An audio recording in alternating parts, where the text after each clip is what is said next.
Good morning, everyone. This is the regular meeting of the Liquor Control Commission. Today is Wednesday, August 12th, and the time now is 9:02. I am Pat Matsumoto, the chair of this commission, and I call this meeting to order. Before we start the roll call vote, I would like to introduce the newest member to the Liquor Commission, John D. Kim. He comes to us from the Adjudication Board, and we really welcome him to the commission. Good morning. Hi. Thank you, John. Welcome aboard, JD. Thank you. So I'm going to do a roll call pursuant to the Sunshine Law. Commissioners joining the meeting remotely, please indicate who, if anyone, is present with you at your location. Vice Chair Garrett? Present. Commissioner Misaki? Present by myself virtually. Okay, Commissioner Woodford? Here. Commissioner Dudois is excused. Commissioner Silva? Here. Commissioner Westfall is excused. And also we have here JD Kim, Commissioner Kim. Here. And for the record, the following people are also present. This morning, Christy, our Corporation Counsel, Christy Trenholm, will be joining us later. But in her absence, we have Christy Wigglesworth.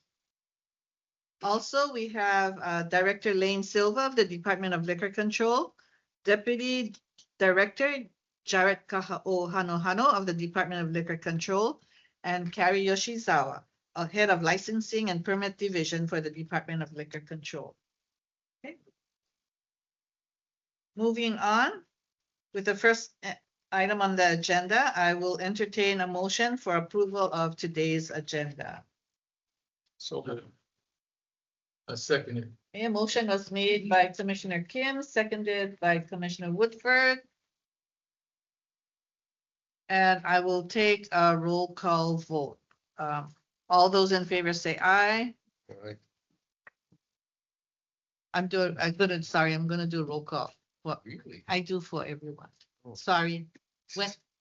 By the time I get used to my term will be over. Vice Chair Garrett. Aye.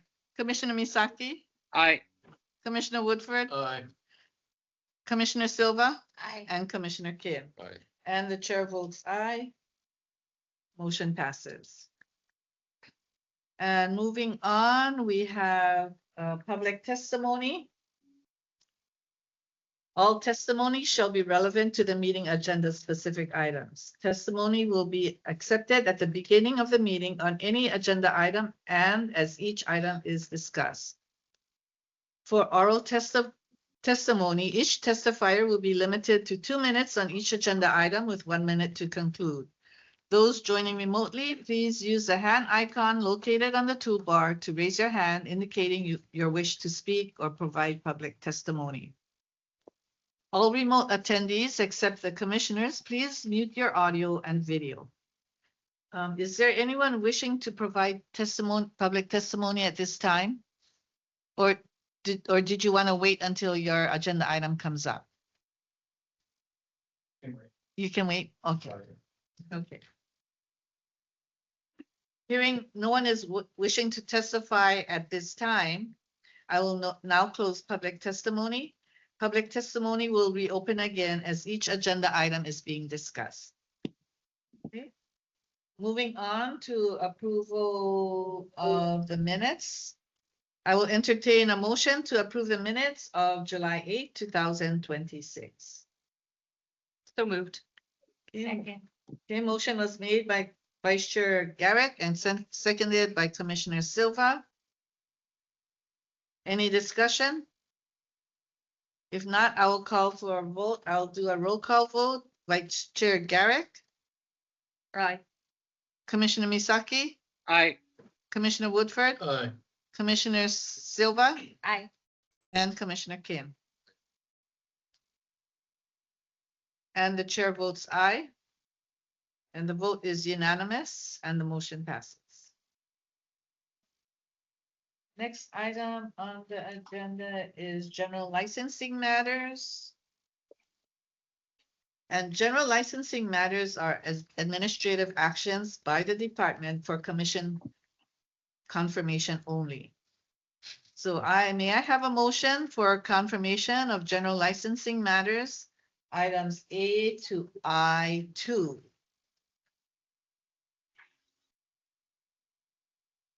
So moved. I move we approve the general licensing matters from A to I2. Second. Okay, a motion was made by Commissioner Woodford, seconded by Vice Chair Garrett. Any discussion? And again, I'll call for a roll call vote. All those in favor say aye, those opposed say nay. Vice Chair Garrett, Aye. Commissioner Misaki, Aye. Commissioner Woodford, Aye. Commissioner Silva, Aye. and Commissioner Kim. Aye. And the chair votes aye, vote is unanimous, and the motion passes.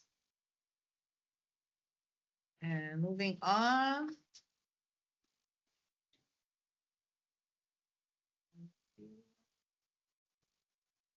Okay, for other licensing matters.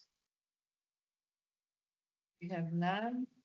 Liquor license application.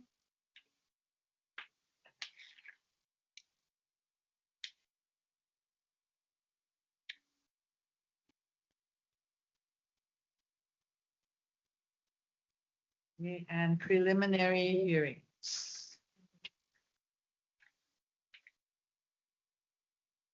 Okay, let's begin with preliminary hearings, starting with application number 19, the Hideaway by Aloha Prime LLC, DBA the Hideaway by Aloha Prime. And thank you for stepping forward. And would you like to introduce yourselves? Good morning, Chair, Commissioners. My name is Isabel Constant, attorney and authorized agent on behalf of the licensee. To my right is Shelby Ramoran, who's the member of the LLC. And also with us here today is Alan Ramoran, the other member of the LLC and head chef at the restaurant. Okay, before the department, I'll swear you in, okay? Before the department does their presentation. If you can raise your right hand, please. Okay, do you solemnly swear or affirm that the testimony that you will give before this commission today in connection with this application will be the truth, the whole truth, and nothing but the truth? Yes. Thank you. And Carrie, you can do your presentation on behalf of the department. Application number 19, the applicant is the Hideaway by Aloha Prime LLC, a registered Hawaii limited liability company doing business as the Hideaway by Aloha Prime, applying for a restaurant general license, category BII. The members and agent of the member managed limited liability company. The lease information is outlined in the investigator's report. The proposed premises containing approximately 2,018 square feet of interior restaurant space and 440 square feet of an outdoor patio area for a total of 2,458 square feet is located within the Wailea Gateway Center at 34 Wailea Gateway Place, Unit A-108, Wailea, Maui, Hawaii. The separate men's and women's restroom facilities are located approximately 156 feet from the proposed premises. There are no schools or churches within a radius of 500 feet. Wow and Monkey Pod Kitchen by Merriman are licenses of the same class and kind located within a radius of 500 feet. There are 100 licenses of this class and kind currently issued within the county of Maui. Applicant initially plans to be open daily from 8:00 a.m. to 2:00 a.m. The department conducted an inspection of the proposed premises on June 12, 2026. The applicant appears to meet the statutory requirements to hold a license. All documents necessary for the issuance of a liquor license have not been submitted. Those items are listed in the investigator's report. Thank you, Carrie. Do you have anything else that you'd like to add? No, and no changes to the. Thank you. Okay, so the floor is now open for public testimony on this application. For application number 19, the Hideaway by Aloha Prime LLC. Is there anyone here that is wanting to testify and providing public testimony? No? Okay. At this time, if there are no objections, we'll close public testimony on this application. Any questions from the commissioners? I have a question. You've been operating there for a while now, since Peter Paradise is out. Yes. How come you're just now finally getting up to a liquor license? What was the reason for the delay? Well, kind of the process, we've been trying since we got the property. So we had to wait for them to close their license. And then, which I believe they did in November. And then we got our application in January. Just getting all the paperwork together and the Did you find any problems with the paperwork here at the liquor department? Have I had any problems? Did your company have any problems? In other No. words, if you didn't, Well, you're talking about January, yeah, and now it's almost September. So I'm wondering what happened during that time. You were busy, I'm sure. I went to dinner there, wondered if I could get you some knew you wine. looked familiar. And I couldn't, so yeah, I'm wondering why it took so long to get a liquor license. And this is for our own This answer. efficacy. Yeah. What's the reason? Just generally, there were a few items, we hope to apply for the temporary license to kind of close that gap in service. However, the transition was pretty quick, so the time it took to compile the application materials passed the department's deadline for the temporary license. And then just, gathering the application materials and, there's, Just decided to wait this long, take this long. No real reasons. No, nothing that's substantial. No. Okay, that's all I need to know. Thank you very much. You're welcome. Any other questions for the commissioners? I think, what a lot of us are wondering is there something that we can do that would help to expedite this application process? Or was there anything that kind of, put a delay on, like, you turned it in, but like, oh, this wasn't done this way, or, things like that we could do to make it, like you said, more efficient? Yeah, well, I didn't think I'd be giving this type of feedback, to be honest. Sorry, That's okay. Don't worry, we're not gonna deny you based on what you said. Please, this is a safe I place. think the once a month, like, deadlines don't do us any favors, because if we miss it by a couple days, we have to wait a whole nother month, you know what I mean? Or like, there's a lot of things that you have to get, like, your ducks in a row to get the application in, and the once a month mark is a little, it prolongs things. Definitely. That was my experience. Okay, and so then that was one of the reasons why it would take, okay, Mhm. that makes sense. Any other Chair, questions? may I add that there are other factors that delayed this application? And if you'd like to go into executive session to discuss Form DLC 008, we can. I think we can do that later on. It's Okay. interesting. I'd like to hear. Let's put that, Chair, if you could, for a note for later. Any other questions? I move to accept application number 9 Hideaway by Aloha Prime LLC.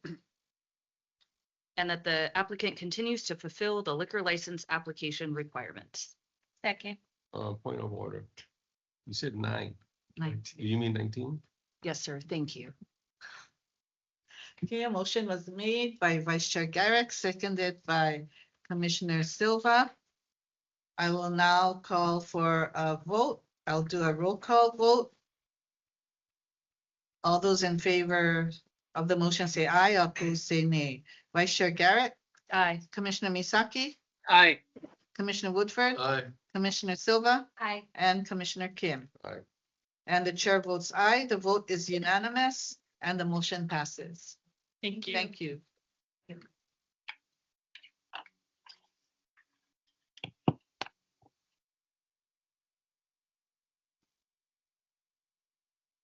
Thanks, guys. Have a nice day. Thank you. Okay, the next item on the agenda is public hearings. And we have transfer of existing liquor licenses, none. New liquor license applications. We have application number 19, the Hideaway. We just did. Okay. Oh, I'm sorry. 14. Application number 14, Hawaii Fine Wine and Spirits LLC, DBA Total Wine, Spirits, Beer, and more. Thank you, Madam Chair. I'm Kenneth Hu. I'm the attorney for the applicant. And to my right is Robert Schaefer. He is the officer of the manager entity of the applicant, which is an LLC. We have no changes to the investigative report. Okay, thank you, Mr. Schaefer. I shall swear you in. If you can raise your right hand, do you solemnly swear or affirm that the testimony that you will give before this commission today in connection with this application will be the truth, the whole truth, and nothing but the truth? I do. Thank you. Will the department please provide the status of this new application? Application number 14, the applicant is Hawaii Fine Wine and Spirits LLC, doing business as Total Wine Spirits Beer and More. The proposed premises is located at 270 Dairy Road, space number 190, Kapolui, Maui, Hawaii. This is a public hearing for a new retail general license. The documents necessary for completing the remaining application requirements for a liquor license are listed in the summary report. Notice of public hearing was published in the Maui News on June 25, 2026 and July 2nd, 2026. There are a total of 37 owners and lessees situated within 500 feet of the proposed premises. The department did not receive any protests. All items necessary for the issuance of a liquor license have not been submitted. Those items are listed in the summary report. Thank you. Mr. Schaefer, do you have anything else that you'd like to add? No, I just wanted to briefly say, we're very excited to come to Maui. This is our first store outside of the continental United States, and we have 300 stores in the US in 31 different states. We think this is a tremendous opportunity for our business and for the community.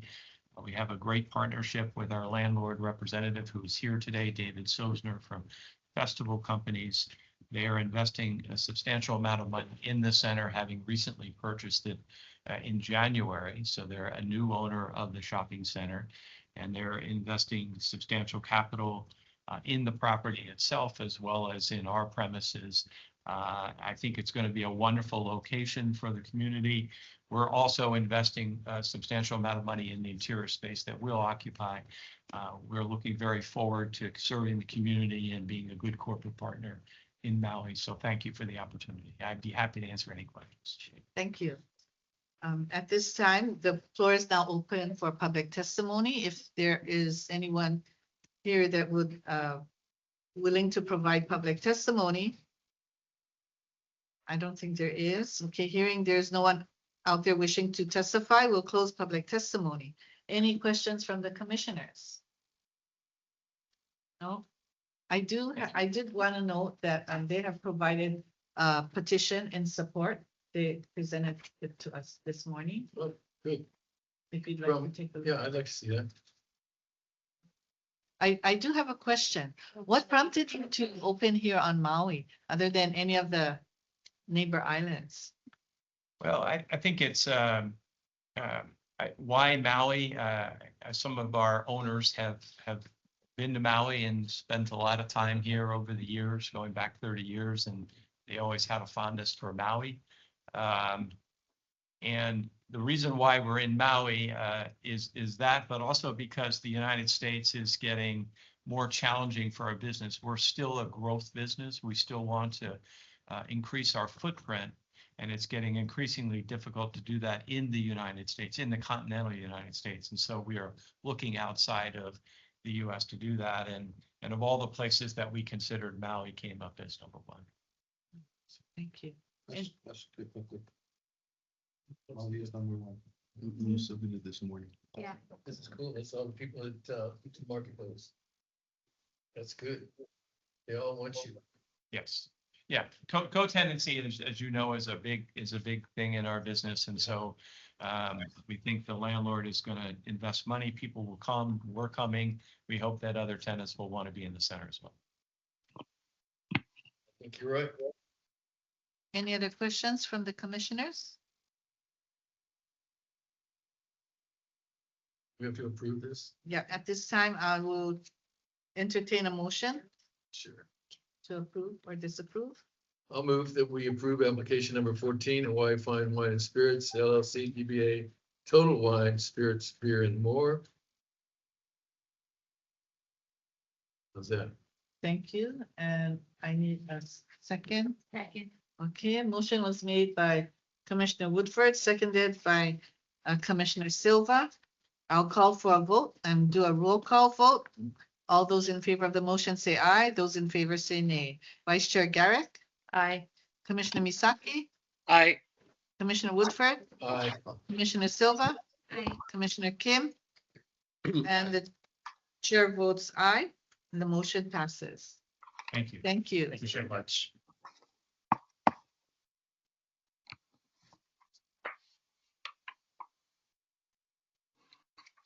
Okay, next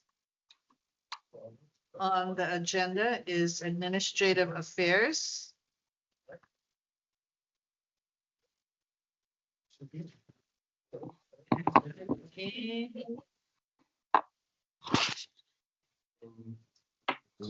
Oh, I'm sorry. Next on the agenda is not administrative affairs. It is proposed administrative rule amendments.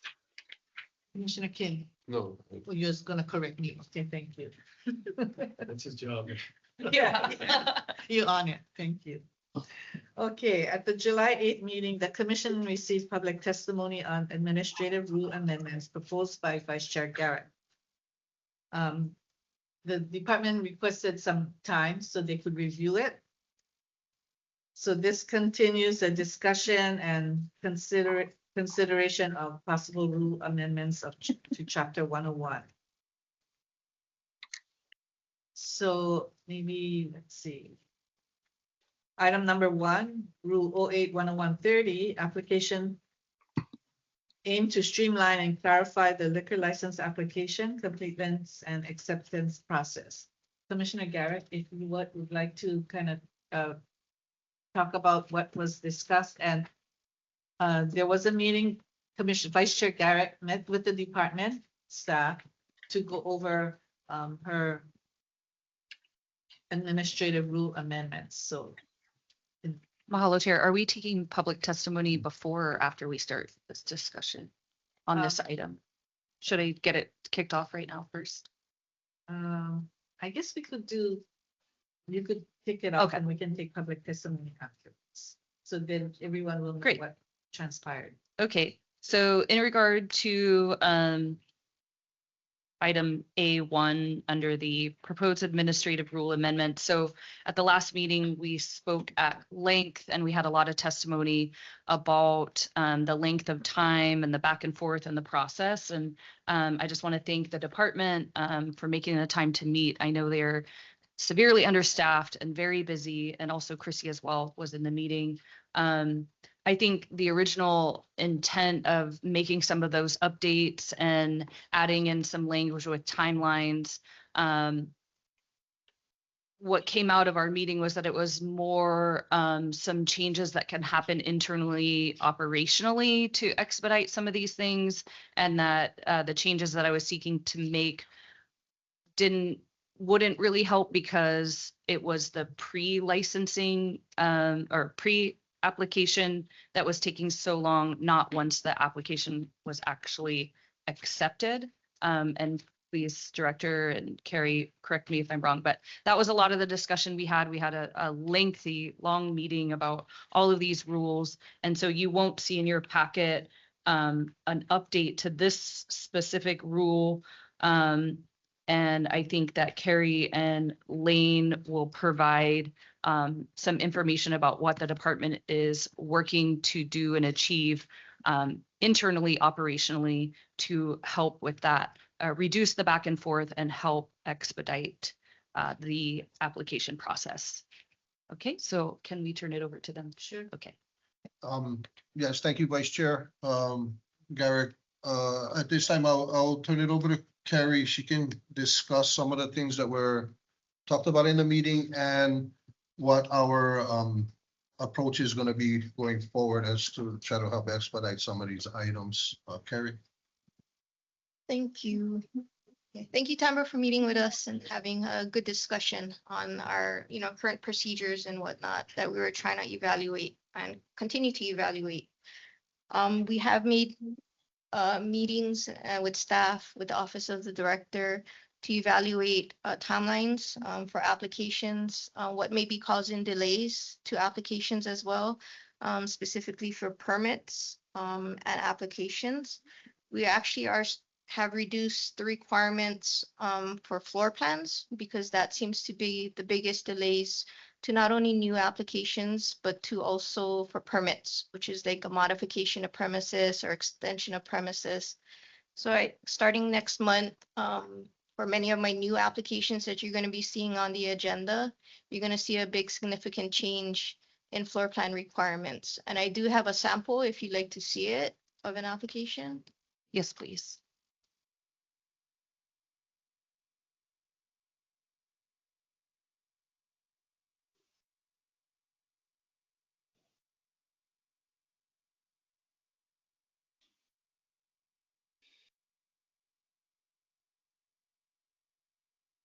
Thank you. So this is an application that's gonna be for you next month. So the first 2 pages is what was initially submitted with the application prior to changes to the procedures and requirements. And the next 2 pages will reflect a more clear floor plan that had greatly reduced the, you'll see there's no more permanent objects like booths, tables, sandwich tables, equipment, stoves, all that kind of stuff. It all came off of the floor plan. All we're asking now is for pretty much walls, dispensing area, liquor storage, label the rooms. We don't need toilets anymore. We don't need sinks. It's very basic. That's nice. I love this so much. Yeah. Thank you. And I would also love to know if this not necessarily this sample or maybe and we strike their name be added to the online site with like where we have all the forms as an example so that future licensees could take a look and Yes, see like, be- oh, okay, it yeah. can be like this. I don't need to hire a draftsperson or an architect, once they take a look at it, if they have a ruler, they can figure out how to do this. Yes, and many of my applications, I think you're gonna start seeing next month. They're all hand drawn too, a lot of them. Fabulous. So we've never required it to be professionally done. It's up to the discretion of the applicant themselves. When an applicant does come to meet with me for applications or I'm reviewing applications, if they have questions about floor plans, site plans, tax maps, I always refer them to the meeting documents for the commission because it contains the tax map, the site plan and floor plans of previous applicants. So the applicants can use that as a guide for their applications, and they always find that to be useful. We've also streamlined applications for permits, greatly reducing requirements for events, extension of premises, one-day events where they no longer have to identify on the floor plans, such as like bleachers, ADA ramps, portable restrooms, music entertainment areas, dancing areas, portable bars. All they have to do in their request is clearly state that they're just requesting to utilize areas for music, for live entertainment, for dancing, and those type of things. So I've already started meeting with several attorneys who does large properties such as hotels, restaurants. The feedback that I've received is very positive. They're extremely happy with this process that we're going into because it's going to greatly reduce the requirements for applicants and help to expedite permits and new applications. So all of these changes are all operational. There are no rules tied to any of these. We're just finally deciding to. Correct. As the commission had reduced requirements for permits such as designating areas for live entertainment, dancing, Got it. those kind of were the reason why that they had to be more detailed on their floor plans because you can't have like a music entertainment area on a pool or where a pillar is or something like that, where a bar is.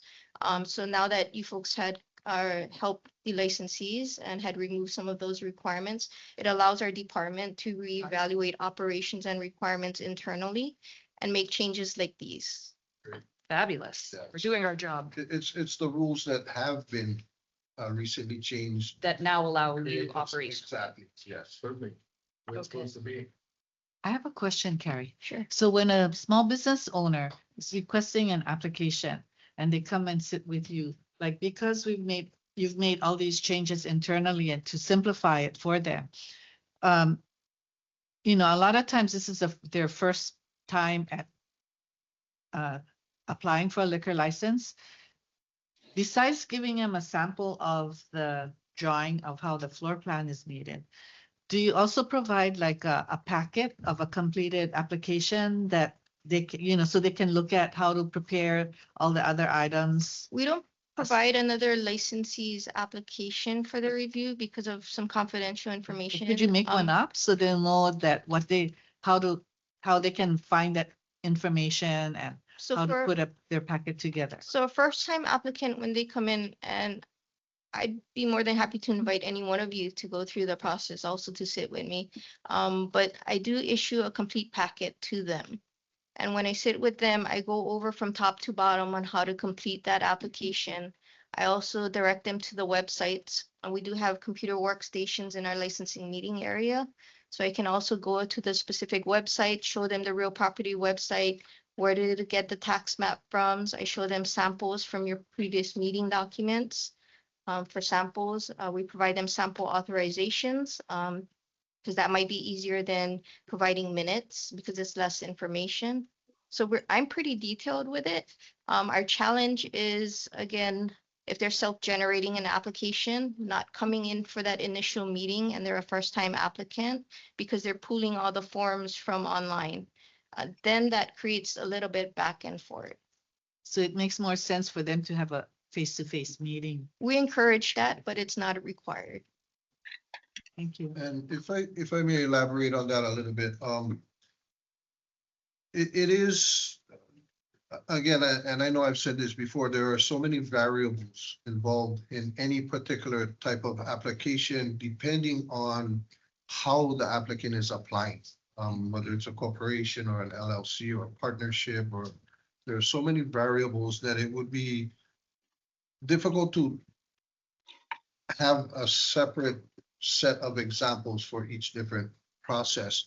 However, like Carrie mentioned, you know, the face-to-face is the most productive. It can be explained, and while that's happening, we're going through the checklist, and the checklist identifies each separate department outside of the Department of Liquor Control that needs to be communicated with, as well as the way to access, whether it be through links or phone number or whatever. So we do in a way provide all the information that is necessary, but not necessarily in the form of a packet that they can duplicate. Thank you. I have, you brought up earlier taking a look at one of the forms, DLC 008. And I know that we spent a lot of time this year working on the checklist, both for licensees and special permits. And the one thing that I think is making me nervous about, like, okay, all this can be handled operationally is, and you brought up the special permits. Operationally, we said we didn't take off that IRS letter from the IRS, which I personally tried to get for one of my nonprofits, and it took like 8 months to get a reply from the IRS, even though I had the original nonprofit tax designation. And I recently received an anonymous note that a nonprofit that was applying was told that they do have to have that letter. But we were told when we went through that checklist, like, oh, we can leave it on there because operationally we accept if they just show us that they submitted to request it. So I think that's where I'm like a little bit nervous, and I actually want to go back to that form and remove that requirement, because if they can't have a DCCA certificate of compliance unless they have filed their 990s, which is their nonprofit taxes. So requesting this form that I personally know took months and months and months to get back from the IRS for these special permits, when we were told it could be solved operationally. And then I do have no idea what nonprofit it is. It came to my personal Gmail from like a fake email, but alerting me. Okay, so I can address that. DLC 008 has nothing to do with Yeah. your Sure. past 10 Yeah. nonprofits. But it was brought to my attention yesterday of that possible challenge that a nonprofit may be happening. So I did inquire with the investigator. Are they able to provide like a document or an email or something to show that they had either submitted it to the IRS as well as their filing? Because somebody can just show like, oh, they filed for it, but there's no like indication that it was submitted. Or if they did submit it, if there's any follow-up, at least just to show due diligence, that they're doing their part. There was none. At this time, I was told that they don't have any proof that they submitted it. Any follow-ups was just a phone call. So I asked them yesterday, are they able to get just something, an acknowledgement, an email that just shows that they sent it to the IRS so we could try and move forward with that. So that's where we're at with that. It was just I brought don't to know my if it's attention that same one that yesterday. you're talking about, but my point is like, if they have a DCCA certificate of compliance, that should be acceptable for the nonprofit. So I don't know. I mean, we may have to bring it up again, but I'm just bringing it up because you had brought up this. That would be, I mean, that would be the checklist for the special license. Correct. Class 10 special license. So if that is in fact the case, then we would have to bring that form back. Back before you- again, yeah, yep. Okay, I just wanted to thank you for clarifying that. And it is also, just so you know, not easy to find that form on the IRS website to request it. So maybe in the future, like we could link to where that form is. When I used to do special license, if they were having that challenge, I used to provide them with the link. Great, via okay, IRS. but I can maybe check- the investigator didn't do that. Yeah, I can check with team and I just want to make sure that as we Inquiry. make these operational changes, everyone on the team knows this is what to do. Especially for these changes that we're making now with the floor plans, like, or that there's a meeting that everyone knows, like, no need all this is all we need. Okay, great, thank you. Sorry. So so the DCCA, you'll prove that you are a nonprofit, but the problem is that we want to make sure that they're in that tax exempt status. That's just to clarify. That's why we're doing it this way. Yeah, and we probably have to bring that form up again in another meeting. Okay. Since she mentioned it, I brought it up. Would this be for a new nonprofit or an existing nonprofit?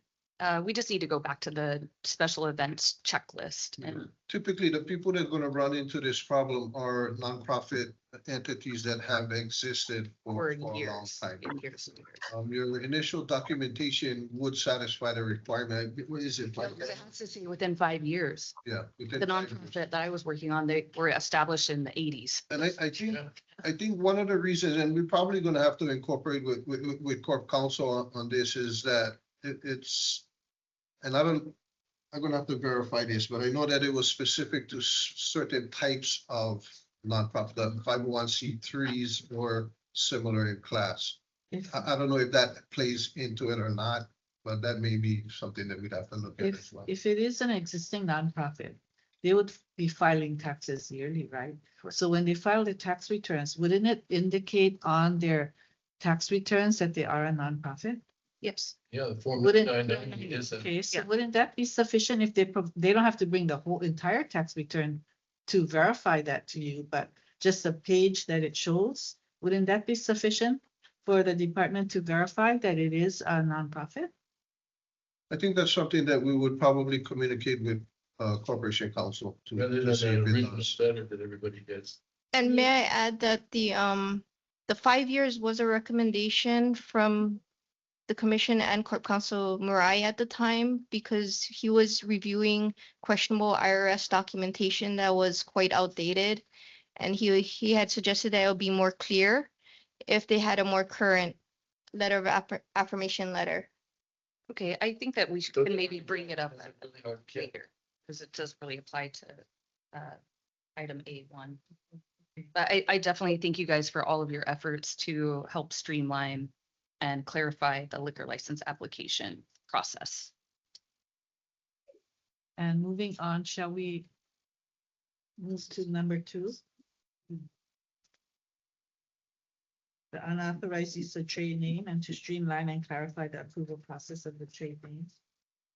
Commissioner Garrett, would you like Yes. to comment on that? Did you want to provide testimony for number one? Something to go over, so. Okay, Oh, sure. yeah.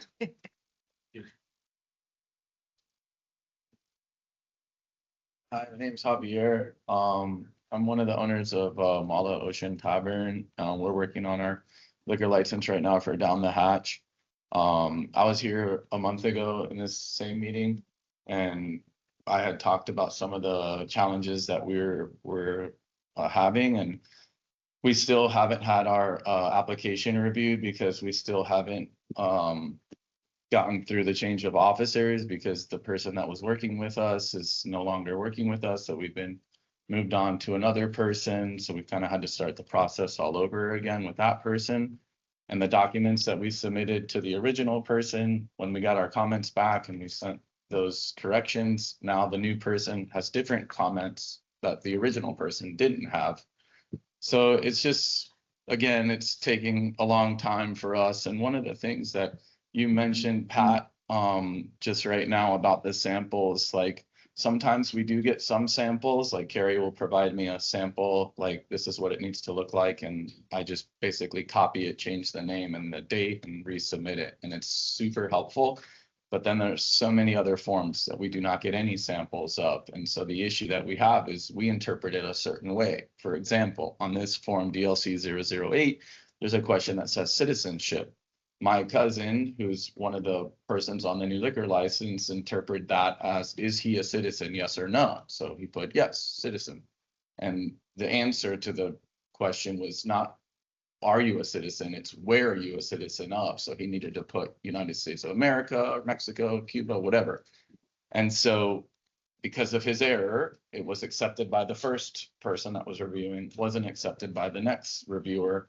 So now I get the comments, like on a Monday, let's say, I send it to Gabriel. He sees the email maybe on a Tuesday, he writes everything, sends it back to me. I send it back to them. They have, I think it's 4 or 5 days that they say, we'll review your documents. So then by Friday, maybe they'll send me the documents back. And then here we go again on Monday. And now I resubmit the documents. So having a form that for all of these forms, I think it would be great. Jane Doe application 101, and it has every single thing so applicants can see that, and then there's not so much back and forth. I think that would be very helpful. Yeah, and I'm just talking about the streamlining of the applications. My application hasn't even been looked at yet because again, I'm still going through the change of officer. So now I'm worried that my application will not be ready in time for when we're ready to open the doors of the restaurant. That's all I have. Thank you. Thank you, Javier. Sure. Thanks. I mean, did you get his email? I'm just gonna read on it. You said he didn't get his email. The email that I received had a response the very next day. My understanding was the comments that were made that there was no response for 3 weeks. Oh, So I'm still waiting for that email. I have not received. Okay, we can talk about it later. Thanks.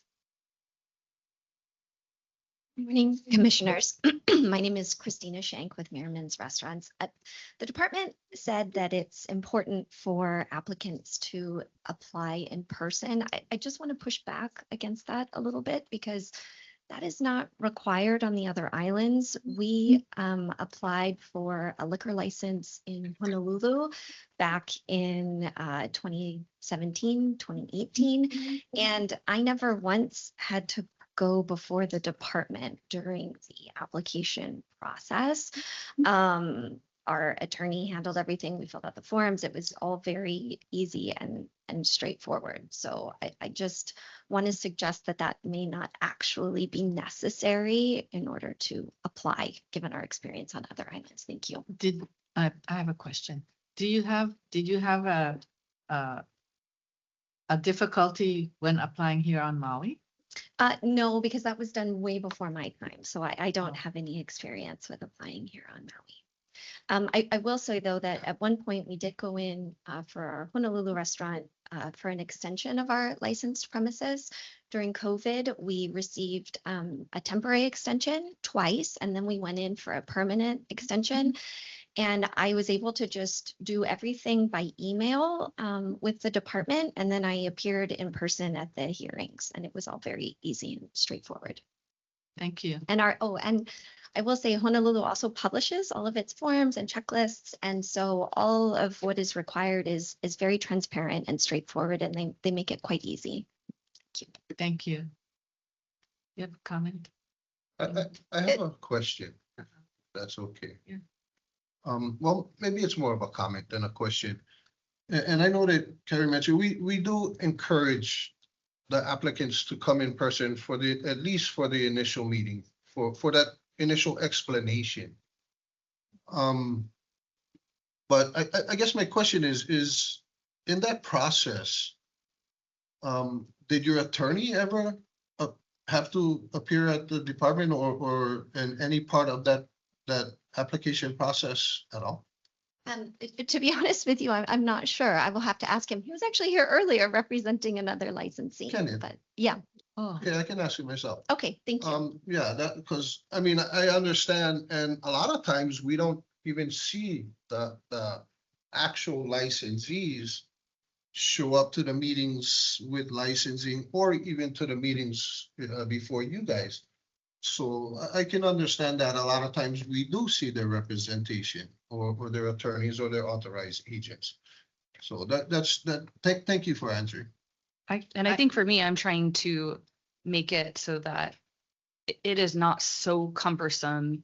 If you have a degree in business or you know how to run a business, you shouldn't have to hire a lawyer. No, you shouldn't. Yeah. And I don't believe you do because and I'm just speaking from my own experience, my own history. And I can tell you that when I was doing it, it was a lot harder than it is now. And at no time was a lawyer ever required. And I've seen in multiple licensed premises that are still operating till today had come through the department to submit a license application.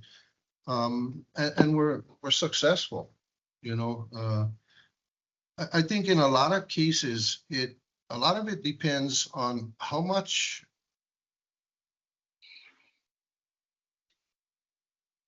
determined you are and how much you actually are trying to achieve what you're trying to achieve.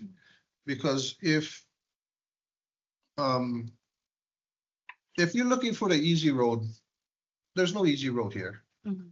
And there's a reason for that. It's because of the product that you sell when you obtain a license from the Department of Liquor Control. But at the same time, we do like to see our licensees and our businesses succeed and do well, and because it benefits everyone. You know, the department as well as the community, as well as the licensee or the applicant. So that's the approach we take. But I am a firm believer in that it does require due diligence. It does require effort to be able to obtain this license. Yeah. I think a lot of establishments, larger establishments that have met several locations throughout the state, they're used to dealing with the departments, the different departments on the other islands. And so they know what is required. So it's a easier process for them. But I think a small business owner that never opened or requested a liquor license before, those are the ones that may benefit from face-to-face. So it's not where it's required that you be present face-to-face. They can submit it online or by email, but it's just the smaller business owners that have never experienced it might benefit from a face-to-face. And that's what it is. It's a lack of experience. Yeah. Yes. That's correct. I mean, a lot of my applicants right now, I don't see them until it's time to submit and do the final review. They come in just one time. All of it is pretty much electronic review. So it's I not do have- required. It's not It's not required. required. It's not required at all. Yeah.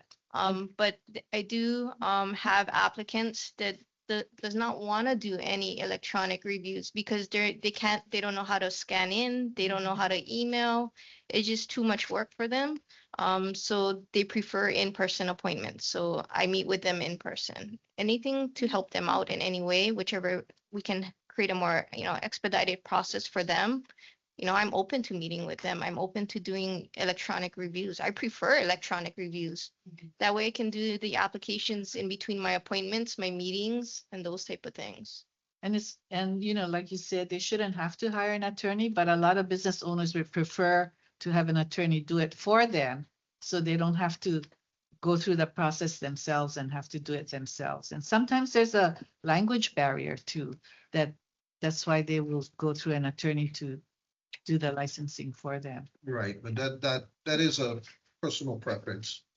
And I've also had calls from applicants, like pretty upset, wondering the status of their applications. And my response is, I've never seen your application. The attorney's working on their application. I let them know it's never come before me yet for a review. You need to follow up with whoever you hired. And that happens frequently. Okay, thank you. Okay, moving on. Well, I don't think I think we're still, yeah. We're on number 2. Okay, Amber, you can. Okay, so you're gonna see several documents that we went through for this. So you're gonna see one that says on the top 812, there's green and red. So it had the red was the changes that I put, and then after we had the meeting, you're gonna see some green changes. And thank you to Carrie for putting together a new form that we may choose to adopt and implement, application for change in trade name. And then I did ask the department, and thank you so much for printing this out, what it looks like from the city and county of Honolulu, their change of trade name. So I think it's just helpful for Ours us. is better now. Well, we didn't have one. I know it's better now than Honolulu, sure. This is much more simple than Honolulu. Yeah, they allow some other changes on theirs that we're not allowed here, but so we could propose to change the rule and also adopt this form. We did notice that all the other counties in Hawaii do assess a fee to do this, and so at this on this form in our discussion, we thought it would be good to follow suit and recommended a fee of $25, but obviously we can discuss that. So I'll let the department kind of go through a little bit more. That's just a high level overview and just making sure you have all these documents so we can review this. Yeah, thank you, Vice Chair. We did meet, we did discuss, and we went over, the form that's before you. I think it does simplify the process quite a bit. I think it takes away any of the guesswork. Because I guess that's where we were tripping up. What currently our process is, we simply ask for a letter from the applicant or from the licensee, requesting to change their trade name and notifying us when they would like that to take place, so that we can, or the department can coordinate with them simultaneously so that they don't get themselves in trouble. I think when we initially first started talking about this, through my own experiences, again, I'll say that the only time that this ever came or was brought to my attention was when a licensee had gone and changed their trade name prior to getting approval and got in trouble. And now they're scrambling to try to get their name changed so that they're no longer in violation. I think that this document in and of itself and through our discussions it is a very clear remedy to that issue. As for the fee, I'm all in favor of the fee. From my understanding is the fees vary through the counties anywhere between $25 to $45. My understanding also is that's a good conversation for us to have. However, in order for fees to be changed, and I may be wrong about this, but my understanding is that it requires council approval. So if that is something that we're gonna be looking at, I would like, and I would put before you guys right now, is that I would like a chance to take a look at all of our fees. If we're gonna have to go before council to have them changed anyway. We haven't changed fees in the department, and it was put to me in a way that, as long as I've been here, so it was, what is it? At least a quarter century, which sounds pretty bad when you say it like that. It sounds like a long time. But I've never seen any fees change the entire time I've been in the department. So this may be a good time for us to take a close look at that. And I think one change, and my apologies to the commission that this didn't get captured on this form, we must have missed it. So in the rule change for 8-101-36, we actually did not want to, you see where it says a processing fee of XX 00 to be determined. We don't want to put that actual fee in this rule. We will reference the rule where fees are outlined. Yes. Instead of putting it here, because then if we do in the future want to change the fee, then we have to change two rules instead of changing one rule. So if we do adopt this, we'll or put this in the newspaper for the public hearing, we want to make sure that the language doesn't have an actual fee in here. It will just say a processing fee as outlined in rule. And I don't have them all memorized yet. I know you guys think I do, but whatever that rule is. Yes? Regarding the rates and fees changes, so if it's a new fee, then it can be approved by council within the fiscal budget year. If it's a change of an existing fee, then that has to happen in the budget session. So depending on the timing of if the commission votes to take this to the public hearing, and then the new fee could probably be approved first, and then in the budget session, the other fees could be updated. I think that would be the process. I see. Perfect. Okay, thank you. Great. Thank you for that. Yeah.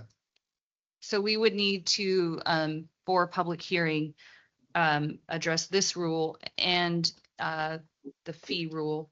I can pull it up on my computer to add a new fee to that rule. It would be a new fee. Yes, this is brand new. Yeah. Yes, it doesn't exist now. Okay. And So that if have to we, but so then if we want to change the other rule that outlines the fees, we can't actually do that today because it wasn't on the agenda. So we'd have to talk about that rule at the next meeting, and then the next meeting, and So then all the of next meeting. all of So you're mentioning, yeah, I mean, I guess it would be another agenda and another meeting, but also And you have to, it would extend to the budget process, which we just went through that. right, so that would be March of next year is the earliest when it gets going, March of next year, yeah. But this one wouldn't have to wait till then. This one we could. It shouldn't have to. No, correct. and we can Because still it's new. reference yeah, Mhm. the new one is fine. Okay, so we can still change this rule or publish this one in the newspaper with the amendment that's references that rule, even though this fee doesn't exist in that rule yet, and then change that rule. But would this one have to go through council approval? No, she It's just said new. because it's new, no need. Oh, if it's new, you don't have to But touch it. it could go immediately, not during. Correct. budget session. Yeah, What I'm saying is we also need to change the other rule that is not on today's agenda. So we cannot do that today. 50. but What I is it? think the commission can, 50. 5-0. Yeah. Okay. Thank you. so the commission can vote today to agree on what the commission thinks the price should be Mhm. and that it wants to be, that you want to be published. And then we'll just put rule 50 on the next agenda to add new fee into that rule. Okay, that seems pretty simple to me. $77.41. Wow. We're gonna include GET. So those are my comments. I'm good with the red and green changes with the discussion we just had about changing the way the fee is worded. And I'm good with the form, so. But I don't know if anyone else is. Does anyone have any input, any commissioner? So I have a simple question. The last the last paragraph in red. If they fill out the application for change correctly and give it to the director, why are we issuing a written decision on the request? And doesn't it automatically happen? I mean, you just sign it and then did they have to know about that? Why is there a decision? We have to issue a new license. Okay. I'm still not seeing what a decision is important. Why can't you just issue a new license? Well, currently the rules state that it's commission approved for a change in trade name. Okay, mission approved. There's a rule we should look at. So Yeah. I The think current rules. we can, I 36. think it's being addressed in paragraph B, where it's identifying that the director on behalf of the commission. And so that would be the things that you guys approve in the beginning. Correct. That you guys really don't get details of it. It's Mhm. just. So that's what a trade name would be. Would go put in back front there. of- Yeah, in Yes, front that's of what you we guys want. that way, Yeah. yeah, Yes, that's why I wanted to change it. You guys can just put it on the list. yes. Yeah. Shouldn't have to come to us for. Correct, yeah. Okay. I'm satisfied. I have a comment. On 801-101-36 B, like boy, Yeah, where it says a processing fee of exec shall be assessed by the commission for any change of existing trade name. Does that mean it has to come here before we assess the fee? I think if we include it in 10150 in fees, then the fee is stated. So it wouldn't be a situation where the requester would have to come before the commission for the fee amount to be identified. It would already be stated in the rule. Now, I don't know if that would meet that requirement or not, but that's just my thoughts on how that would work. Well, that was the line that we were gonna change. Christy, can you help us with the language that we should have here that basically just says, is alerting folks that there is a fee attached to this rule, but they should refer to 08-101-50? Is that where the fees are listed or is it in the budget? Because you No, can the also- fees are listed in 50. Then yes. Because you could also reference the budget, read some fees in the budget, but I think it's better to reference the Referred code. to the correct, yeah. Yeah. So we can, So you should we say, think that's last sentence, right? In B. and or edit, a processing fee shall be assessed, refer to 08-101-50. Or as reflected. Or, in- yeah, that's why I'm asking her for the legalese language. That- Yeah. what you just- Okay, okay, we have new court counsel, JD. Okay, so is that reflected in the notes or the minutes? Because this is gonna go in the newspaper. So can we just, Yeah, so Christy, do you have the actual language that we want to I'm put sorry, I forth? was trying to look. up Okay. the, I A don't- processing fee shall be assessed, period.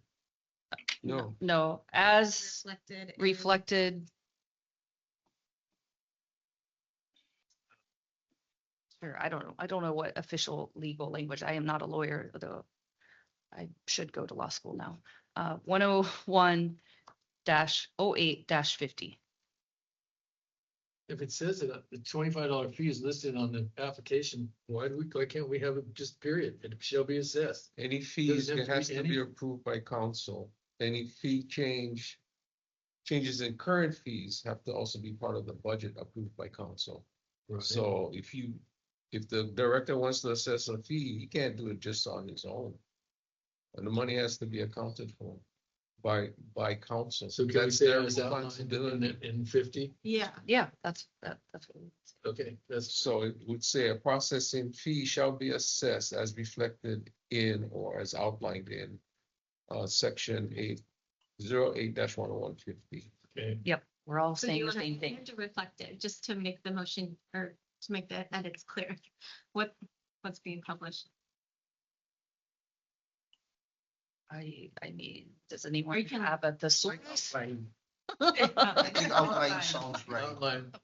Yeah, 'cause Is there a 50 has- legal reason 50 for has one a or whole the list other? of stuff, so let's just say it's outlined and fixed. Sounds good. So the language is a processing fee shall be assessed as outlined in Rule 08-101-50. Yeah. Correct. Thank you. Want to see it in this rule. Right, but I mean, just Yeah. for the motion, just for the, or just to, Oh, finish. you guys before want that, me to make a so we motion? can move forward. Well, So- she's asking, what do you want the fee to Oh. be? $25, Sounds good. $45? $25. I second. Oh, well, 25 yeah. is fine. 25. What island was 45? Hawaii. Wait, Let me check. Well, if you're not gonna change it for the next 25 years, I will go with 45. And to give you folks some examples of just how much registration of trade names that we do process. We, in fiscal year 2026, we only processed 6 registration of trade name not requests. rich. And in fiscal year 2025, we only processed 10. Majority of which was a gas station that had several branches, so then you need to change about 5 of them, so. So you don't have that many to begin with anyway. Yeah. How much do you know how much the state charges for them to do The trade names? DCCA. Yeah, DCCA. I think it's 39 or something like that, last time I did it. Okay. I would go with 40 then. Yeah. Whatever the state charges for trade name registration, I would, But then Make we're it- doubling it, because they gotta prove that they did it with the state first, then we're gonna charge them again for putting it on our files. Hawaii is also 45, so I'm good with 45. Oh, no, Hawaii County is 25. City and County of Honolulu is 45, Kauai County is 45. 30? I 25. mean, gas is expensive, groceries is expensive, lease is expensive, the taxes is expensive. Okay, 30, right? They gotta pay all this. I think you guys remember at the last meeting, I was like, are you guys good with this fee? And we had a packed house and everyone was like, give us the fee. Like, yes. They just want to make it easy. So I don't really think squabbling over $20. yes.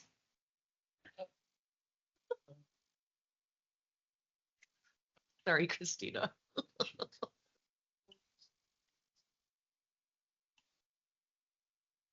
Yeah, maybe that'll help. What I can do is I can elaborate on how the fees contribute to the department. And why it's tied in, and the way it's tied in with our budget is these types of fees, they come into the department and they go into the pile that would then become what is we identify as carryover savings. Carryover savings is one of the factors that we use to calculate the percentage fee for the following year. So what it does is it actually goes into a pile, and that pile assists on the following fiscal year to be able to lower the percentage fee for the licenses that are still in operation and still in business. So technically, the fees that they pay kind of goes back to them at the end of the year. So it's not, the department is not taking it and putting it in our pocket. Basically, the department's pocket is the licensee's pocket. So that's how it would affect, or that's what it would affect on the back end.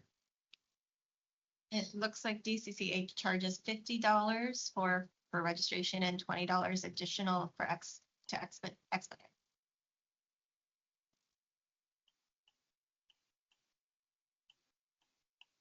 Do we need a motion here? What's going on? She wanted to just know what price we owe. Like, $25. You guys want to take action on those? should we take action on the whole Sure. kit and caboodle? On 30 and 36? the form, the price, And these and two, the rule. and these, Yeah. And just the 36, B. right? Because I don't think the 30 is ready. No. Yeah, okay. okay, Yeah, 30, there's no motion needed. It's all operational. 36 and the application. We have to agree on the amount. We agreed on everything else. The verbiage of We the, need a motion for all that. yeah, how much. Okay, we I have move to we agree on. approve the fee of $25 and the rest of 801 or 8-101-36 and the form required by 801-36. I second.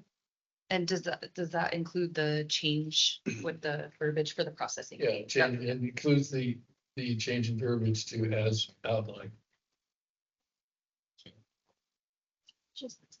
Okay, motion was made by Commissioner Woodford. Are you guys good? Did you have? I think maybe, I don't know if this needs to be included in the motion, but that the department will, if approved, the department will assign a form number to the form, because then it'll become a commission approved form. Right. So when we mention the form number, we would say document number to be Assigned by the. assigned by the department. That can go into the motion. Okay, can we do the motion again then? Shall we clarify? I second that motion. Okay. You guys have that captured? Yeah, okay. Commissioner. Oh, she already Yeah. seconded. Okay. So a motion was made by Commissioner Woodford, seconded by Commissioner Silva. Any discussion? No, okay, if not, we'll take a roll call vote. Vice Chair Garrett, Aye. Commissioner Misaki, Aye. Commissioner Woodford, Aye. Commissioner Silva, Aye. Commissioner Kim, Aye. and the chair votes aye. Vote is unanimous, motion passes.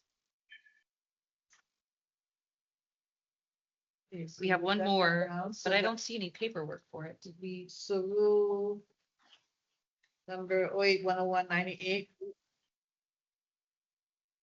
I didn't have. modification on the extension of the premise. I had a giant rule change one, but don't have it in our packet. Should we? print There it was out? not, there was nothing. The only, It the would be the only carryover from the last meeting. was the 36, the one that you guys doing. There was no No, addition. 98. No, 98 or 27. Yeah, I think it was the same one that, from last meeting. Sorry if Christy didn't send it over. Should we take a break and print it out for everyone? Yes, please.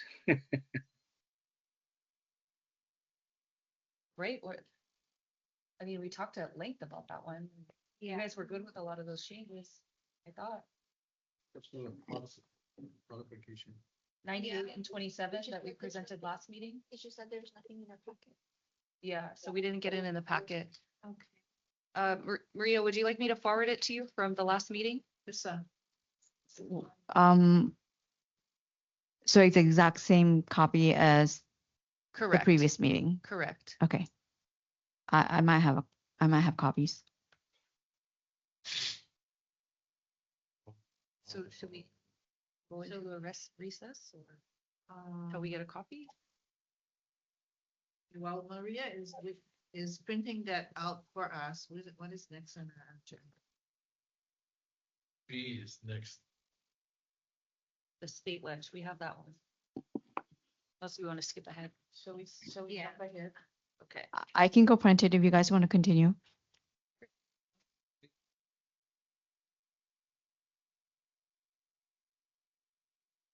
Did you say? You wanted a break. Commissioner Misaki, did you need a break? Yeah, please. 10 Okay, minutes. okay, why don't we do a short break then? There was public testimony I think, for this. Yeah. Okay. Yeah. thank you. Yeah, that's why I was like, oh no. Yeah. So, Yeah, okay, we'll recess for 5 minutes. 10, 5 minutes. Yeah, yeah. 5 minutes. Yeah. Thank you. Time now is 10:16.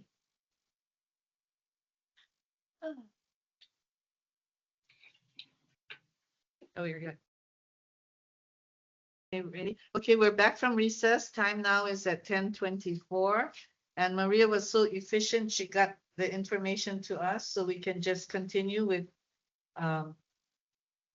proposed administrative rule amendments, item number 3. So Vice Chair Garrett. Yeah, so this is another one, 10198 and 101-27 that we did discuss at last month's meeting. At that meeting, Okay, I don't know if it matters, but it's not back yet. I'm here. Yeah, your camera's not on. I have it on. Okay, thank you. I'm gonna email you the rule right now. Copy that, so Commissioner Garrett, you can continue. okay, great. So as I mentioned, these two rules were on the agenda and we took public testimony at the last meeting, 10198, 10197. At that time, Director Silva said overall he was supportive of these changes, but obviously wanted to have time for us to review with the department and with Carrie, which we did. We had quite a bit of discussion on this one, and my apologies, I thought that we had captured some changes with Christy and yeah, and then I don't see them, but we can look at the proposed language that I put together. Again, I'm not a lawyer, so we will need court counsel to review it, but I think Christy had reviewed it at length during our meeting, so. So, Tambra, correct me if I'm wrong, in our virtual meeting with Christy, when we were discussing this proposed rule amendment, I had asked you kindly to delay this rule changes because we were gonna make operational changes to requirements, and that is the floor plans, which we move forward with, because now it significantly reduces what is being reported on the floor plan. So like there's no shelving, there's no fixtures, there's no furniture, all that type of thing. So you folks had agreed to wait and that we weren't gonna entertain it or discuss this rule. And then you're just gonna ask me operationally in the commission meeting what changes took place, and then further determine from there what steps we were gonna take. Okay, yes, and then I think I didn't get any of that until today, so I think that's why, yeah, okay. But C already says that it's not requiring modification for those things that we've taken off the floor plan. So I think it still says, as reflected on the floor plan on file with the department, is in the first paragraph, A. But anything that says in number C1 isn't there anyway, so it doesn't matter. Just leave it. And it means we can go through a whole change thing and make it different again, but it doesn't make any difference whether we leave it or not. If the floor plan on file is what the new floor plan will be, then those are kind of inconsequential. Yeah, because I think what we discussed also was that I believe Caleb Hopkins, who's a restaurant manager for Mala, that he had suggested at the last meeting that licensees be provided with an opportunity during the renewal period to submit a floor plan, so it could be swapped out. That way it's more cleaner and it kind of meets what our new requirements are to reduce any potential modification of premises permit. That's something that we want to ask the commission for approval to do. It will probably be during the renewal period, but it will not hold up the renewal application itself. It's just an opportunity for the department to work with the licensees to get them current. So we would still need to change current language A, because it says at the time of application. So we would need to change that or to say application or renewal, right? Or I think by making it optional during the renewal process, and I think we may be kind of looking at it as a one-time thing, because that'll give them the option to swap out the floor plan that's in there now with a cleaner version of a floor plan. Not to make it a requirement of your renewal application, but to utilize that time to take advantage of that opportunity. I guess for me, because this is saying it has to go to the commission, and I'm trying to change that so that it just goes to you guys. So the current language says submitted to the commission, so I it won't matter. think we need to check with Corp Council and see if there is a way other than. We don't have a Corp Counsel. change in rules. Christy, are you available or, oh, okay. We need help. Sorry, I guess what we're looking, and you're right, because the rule does stipulate that the floor plan on file is the floor plan that was presented to the commission and approved by the commission at the hearings. Now, would it require, because I guess the changes that we're talking about are not, would not include structural changes. The changes we're talking about are changes that would not end up requiring a modification of premises permit. So ultimately, it's not changing the structure of the building or the floor plan, the layout of the licensed premises. The purpose of it is to just remove extraneous material from the floor plan to make it clearer. I guess I'll, other things like sinks, toilets, seating, things like that. Would that require, I guess, Chrissy, my question is, would that require a rule change? Because the rule states that the floor plan on file was the floor plan that was submitted and approved by the commission. It may. So I think, from my understanding, when I talked to Christy Trenholm, that this item wasn't ready for publication, to vote for publication. So I think what we're looking for right now is a remedy to not have to publish or not have to do a rule change in order to effect that change. To allow for a change in floor plan that doesn't affect a structural change in the floor. Sorry, and I haven't been able to review the rule of that. Because I did learn that I was coming here yesterday afternoon. Oh, So there was the, Oh, yeah, I understand. Okay. Sorry. so you could read it to me, or we could, Nina, under Rule 98.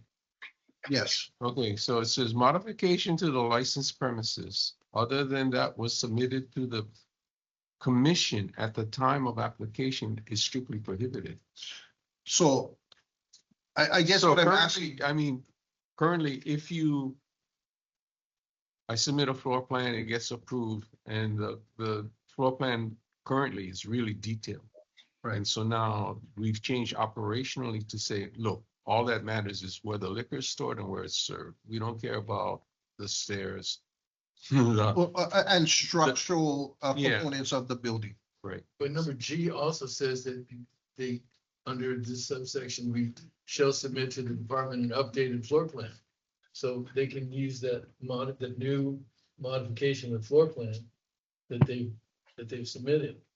See, but that is that on the existing. But G is in the proposed Yeah, changes. It's not. Look at the proposed changes. Yeah. I'm trying to see how we can get by with the existing rule. And allow for I think I made it too strict. ultimately a swap out of. And now granted, the requirement would be that the swap out would have to be consistent with what's on file structurally. But I think I get where you're going with that is if there's components on the floor, like the oven, the sink, But they aren't gonna be there. boots. That's operationally, we have changed the requirement internally to not require those on any floor plan that comes in from now going into the future. Right now, what we're discussing are floor plans that are already on file that may be very detailed to the extent of kitchen components, booths in the dining area and things like that. That's why it says shall submit an updated floor plan. No. No, but Well, that's not no, proposed we change. just want to know, under the current rule, Under the current- currently, under 801-98, whether or not the operational requirements of detailing the floor plan and now switching over to a less detailed floor plan would this rule still cover any modification? Right? Yes. Okay, I think it depends how you define modification to the licensed premises. So if we're, Structural. and structurally, basically, the department is only concerned about whether or not they're extending their floor plan or whether or not they're enlarging by adding on, like say, a lanai. So, Right. okay, we'll be serving liquor on the lanai. For example, this occurred at Callaway's, right? They had decided, oh, we're gonna have a luau, and so we exactly, we're gonna put out one lanai, which is 30 by 40 feet, and then lo and behold, liquor inspector goes, hey, how about you guys drinking out there? right. That's a good example. Also, it would be if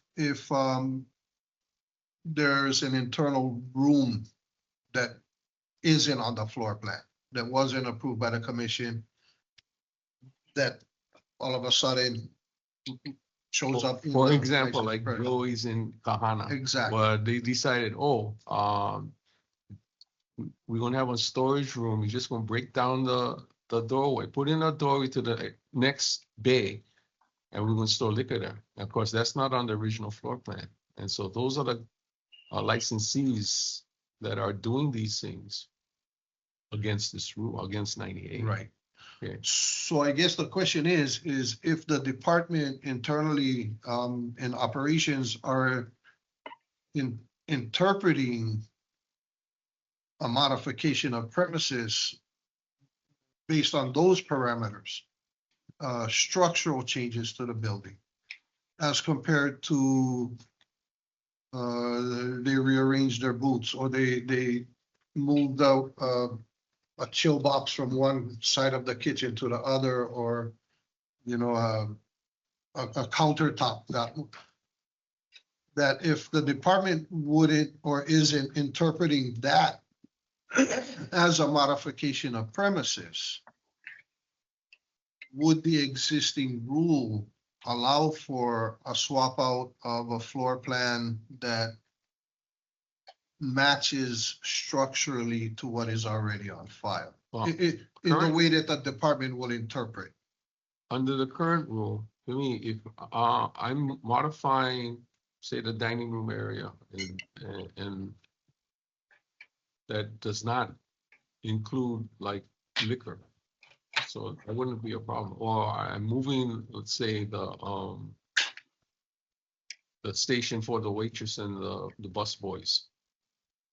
They move it somewhere and it doesn't involve the liquor or dispensing of liquor, then I don't think that rule applies.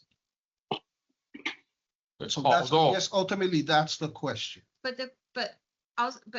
if you can interpret it that way internally, you'd still, this rule is still saying that it's strictly prohibited. So I think that needs to be changed anyways, right? Because the commission saying you don't want it to be strictly prohibited, even the structural changes. We do want the structural changes to be strictly prohibited, because that is what would trigger a modification of premises permit request. So if they did, all of a sudden there's a karaoke room in the corner of their dining room, that would require a modification of premises permit. So that would be strictly prohibited.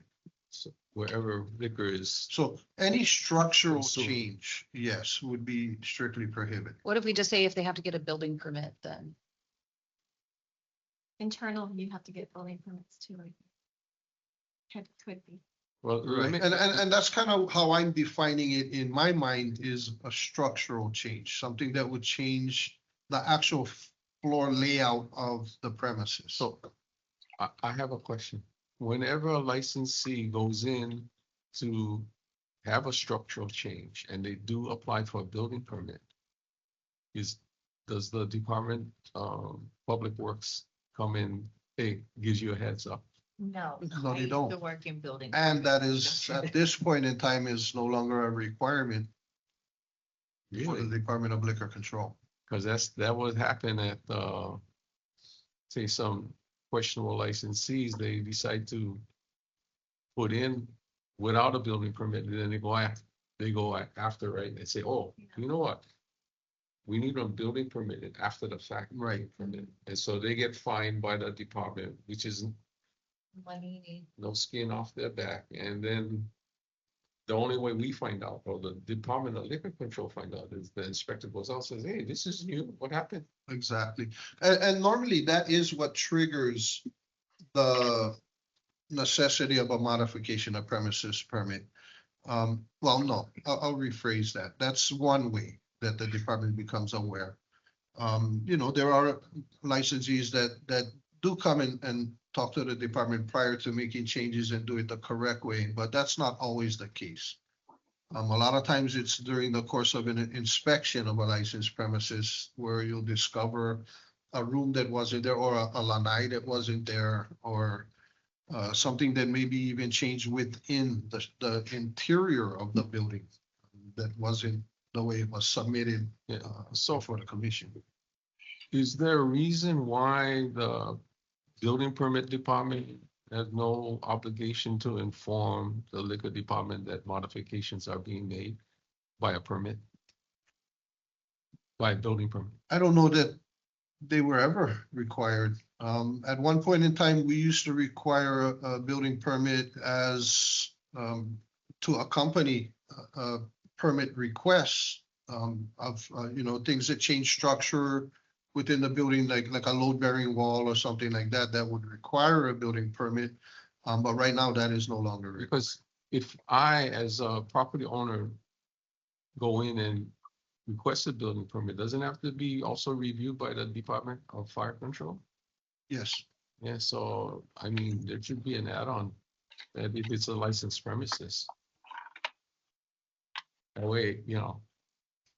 We removed that. And just, You would, I mean, they would be forced to comply without having to be fined. Right. Well, so now I think what the where we stand at this point in time is that we, you know, our catch-all, it's you must be in compliance with all other government agencies. Yeah, However, you don't. that's the part B. Right. Yeah, so like the issue I brought up earlier when I was on the adjudication board, I told the attorney, hey, you got bigger problems now because you modified the building without a building permit. And you can get fined $10,000 a day per day that you're without the permit. Blink, blink, blink, the eyes open. I was like, oh. I said, that's, you know, I don't think there's an obligation from the liquor department to go over to building permits. Hey, they expanded their footprints. You guys got a building permit. You should issue a notice of violation. And that's where we're at now. And we still require them to be in compliance, but what our stance is the Department of Liquor Control will get involved if there is, because each public works, they all have their own separate enforcement divisions. Right. And if any of those agencies go out and find a deficiency or cite a licensee, then we will also cite them for not being in compliance with other governmental agencies. I just wanted to jump in, Chair, because I did realize that the link on the agenda online does not work right now. No one can get into this meeting virtually, the public, unless they were sent an invite. So can we please take a recess to fix that? Okay. Okay. If you can be fixed. Yeah. Okay, we'll take a recess. Again, it's 10:43 until we get this Until- resolved. For How much time do we 30 have? minutes. 30 minutes. Why is it gonna take that? Well, we have up to 30 minutes to fix the technology okay. problem. Oh, Who's okay. working on it? Maria? Is the meeting stop? Yes. Yes. Reboot. Time now is 10:46. We're back from recess. The issue has been corrected and the public can join the meeting through the link. There actually Yeah. was no issue. And there was, even though the link wasn't working, when you clicked on it, you could type, anyone in the public could type it into their search bar and they would be able to Okay. access the meeting, so. Okay, so we'll continue. with our discussion on item number 3. 08-101-98. I guess like the main intention of this was to, and thank you, Carrie, for reminding me about some of our other discussion about the floor plans, which is great for moving forward. So I guess like the question is existing folks, if enforcement comes in and they have moved kitchen equipment around, I don't want them being penalized because that's the thing, like operationally, if you've ever worked in a restaurant or ran a restaurant, like you need to be able to have flexibility to move things around. And I stated in the last meeting that, you know, enforcement was filming inside of a kitchen when everything's on casters, nothing was permanent, and they had moved things around and like, oh, this doesn't match your floor plan. That's what the intention of updating this rule and updating the floor plan, which is amazing for people moving forward. Love it. That I want to make it easier for these restaurants to be able to be nimble and move things around. And if they're going to try a new dish and they need to move this oven over to here to make the salad or whatever, I don't know, you know. Never see something like that. So that was the overall intention of this proposed language, which I mean, to me, I don't like how much language we had to put in there. So if it can be simplified and it's already solved by the floor plans, I'm totally fine with tearing this up and moving on. My concern is that it just, the way it says the modification submitted to the commission strictly prohibited. If we don't think that that will cause an issue on the enforcement side, I'm good to go. Well, and I think I have a response to that. I think because we're changing the view operationally, it's the change is going to be across the board. Okay. To where what we're doing, even in our inspections, we're still going to be looking for structural changes. Okay. And that's how we're going to go forward. Great. With our operation internally, from licensing to enforcement. I think I was waiting to have this discussion or see how we come out the back end of this discussion before I arrange a meeting with my enforcement staff to make sure that everybody is consistent with how we're looking at the floor plans.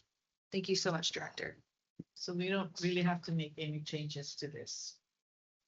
So then, at this time, Chair, I would move to table rules section 08-101-98, modification or extension of licensed premises until moved on.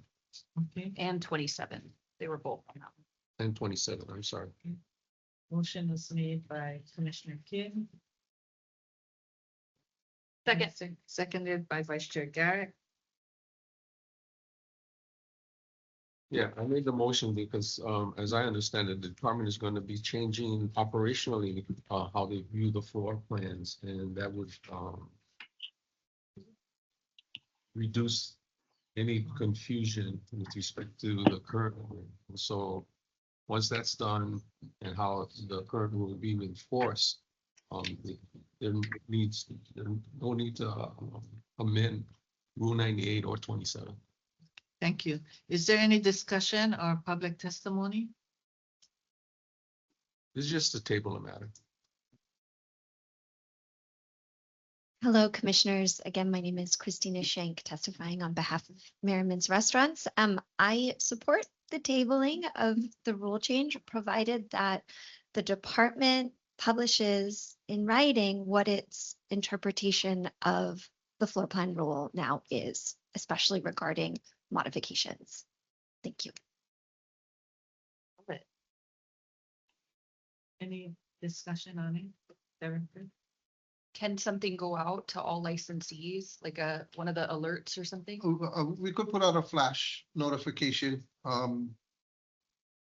to emphasize what was discussed today in this meeting that is on public record and available for any interested party to access through the minutes or through the recordings, which are all available on Akakū.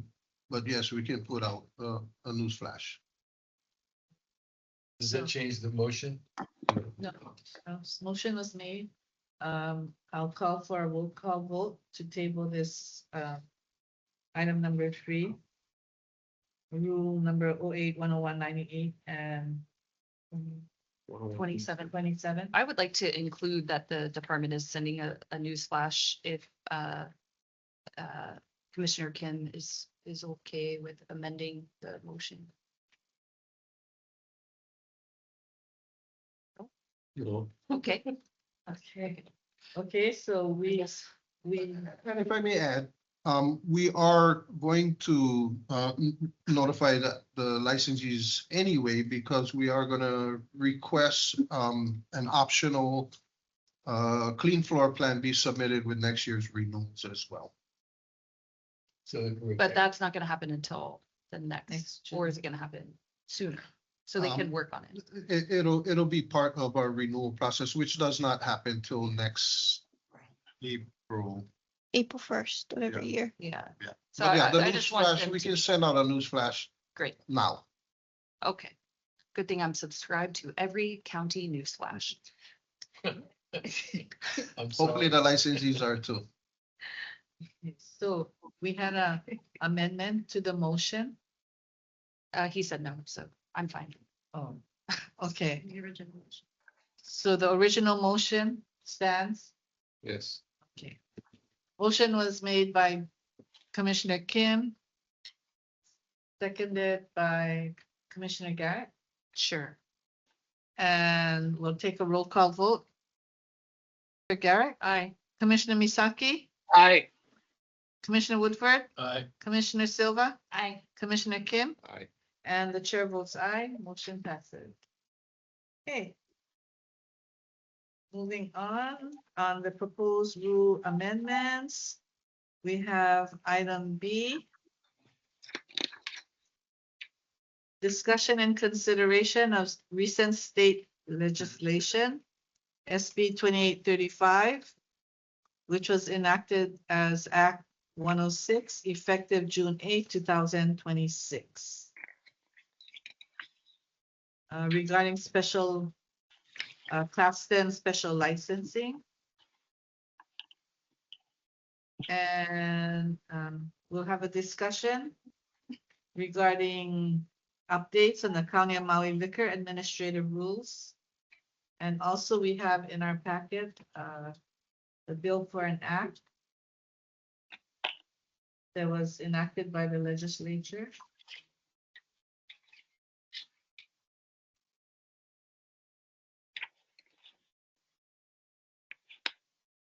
On that, actually, this was brought to our attention by Commissioner Dudois from the legislature, which Director Silva, you have any comments regarding this? Yes, I do. This is one of the ones, the department was tracking this very closely as it went through legislature. Upon signing by the governor into law, Bless you. the department has met with our licensing division in a way to adopt the changes in the bill and now law, and how we're going to go forward with processing of the Class 10 special license applications. I think I'll let Carrie go into a little bit more detail into what I'm talking about, but it does seem like we have been able to come up with a way to be in compliance with the current law. Was the checklist, the changes to the checklist handed out to them, or proposed changes? No, we haven't provided, but those are, that's basically what's gonna spell out the changes in operations. Did we have that prepared? He did the job. That was gonna help us to explain. And I thought that's what we discussed in the meeting, that it was gonna be distributed.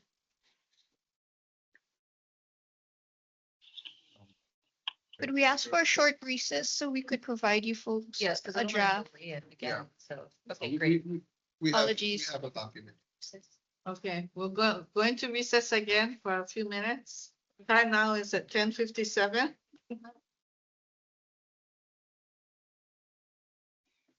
Great, now we can talk about the IRS letter too.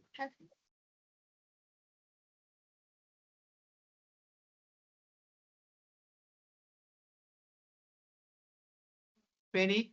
Okay, time now is 11:06. We are back from recess, so we will continue our discussion regarding this recent state legislation.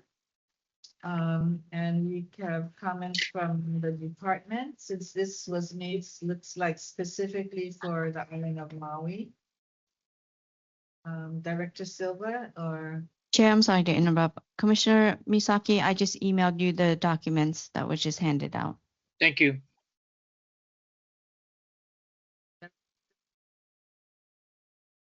Yes, thank you, Chair. I'm gonna turn it over to Jarrett, who will kind of go over the form with you guys. And then when he's done, I'll elaborate on the process and where we're going with it. So these are the changes that have been made since this was changed back in June. Yes. Correct. Yes. That is what the department is proposing as far as how we're gonna go forward operationally to review Class 10 special license applications going forward based on the new law. Jared? Thank you. Yeah, and just a little background, the only reason why we don't have all three copies current, Ramsier and updated is because the changes came too late to submit to the, for the agenda. All of this is gonna be done and submitted to you guys for the September agenda so we can make the changes complete.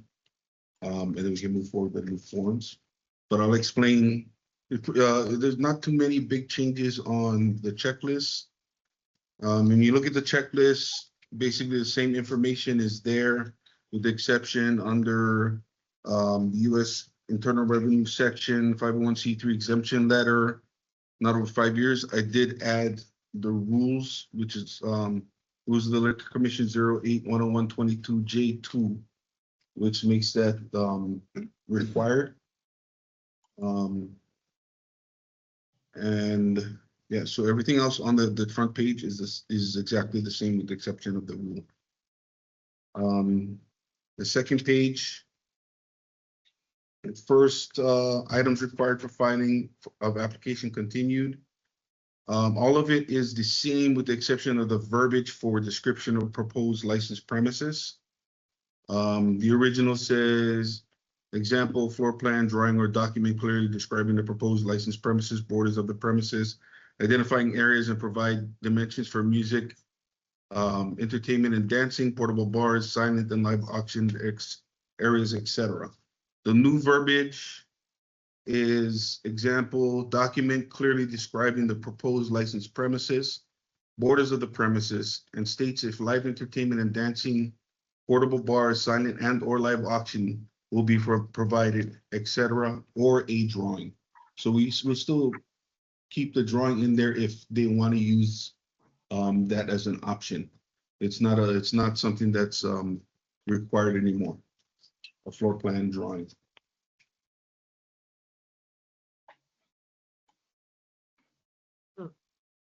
This is the current form. No, It's that's not the This is correct. this is the revised Yeah. form, okay. Yes. And thank you, Carrie, for bringing it up. We did remove the site plan requirement also. So the original has a site plan and description of proposed licensed premises. The site plan is going to be removed.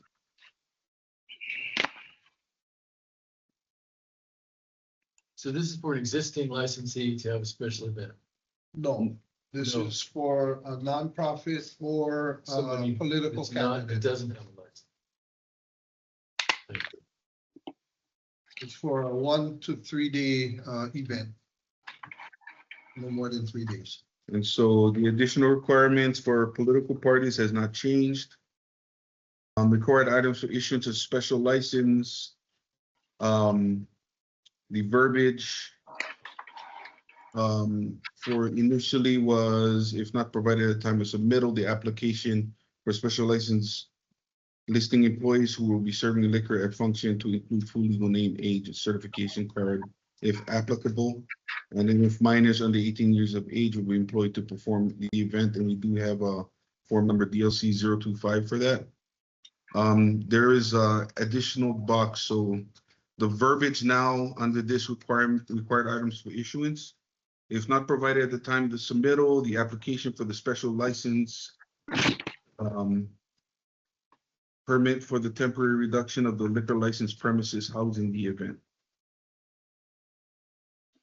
If not provided at the time of submittal, the application for a special liquor license, the listing of employees, that would be the same. And then the minors, also the same with the DLC 026.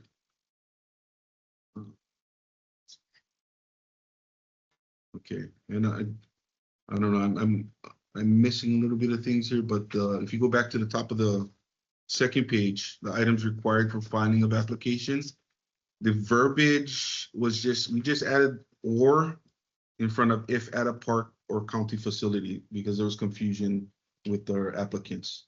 So that's to just clarify. And under additional items required for filing an application, there is an additional letter of intent from licensee if the event will be held at a liquor license premises. So if a special license is going to be on an actual premises that has a liquor license, that licensee would write a letter for them to apply for the application.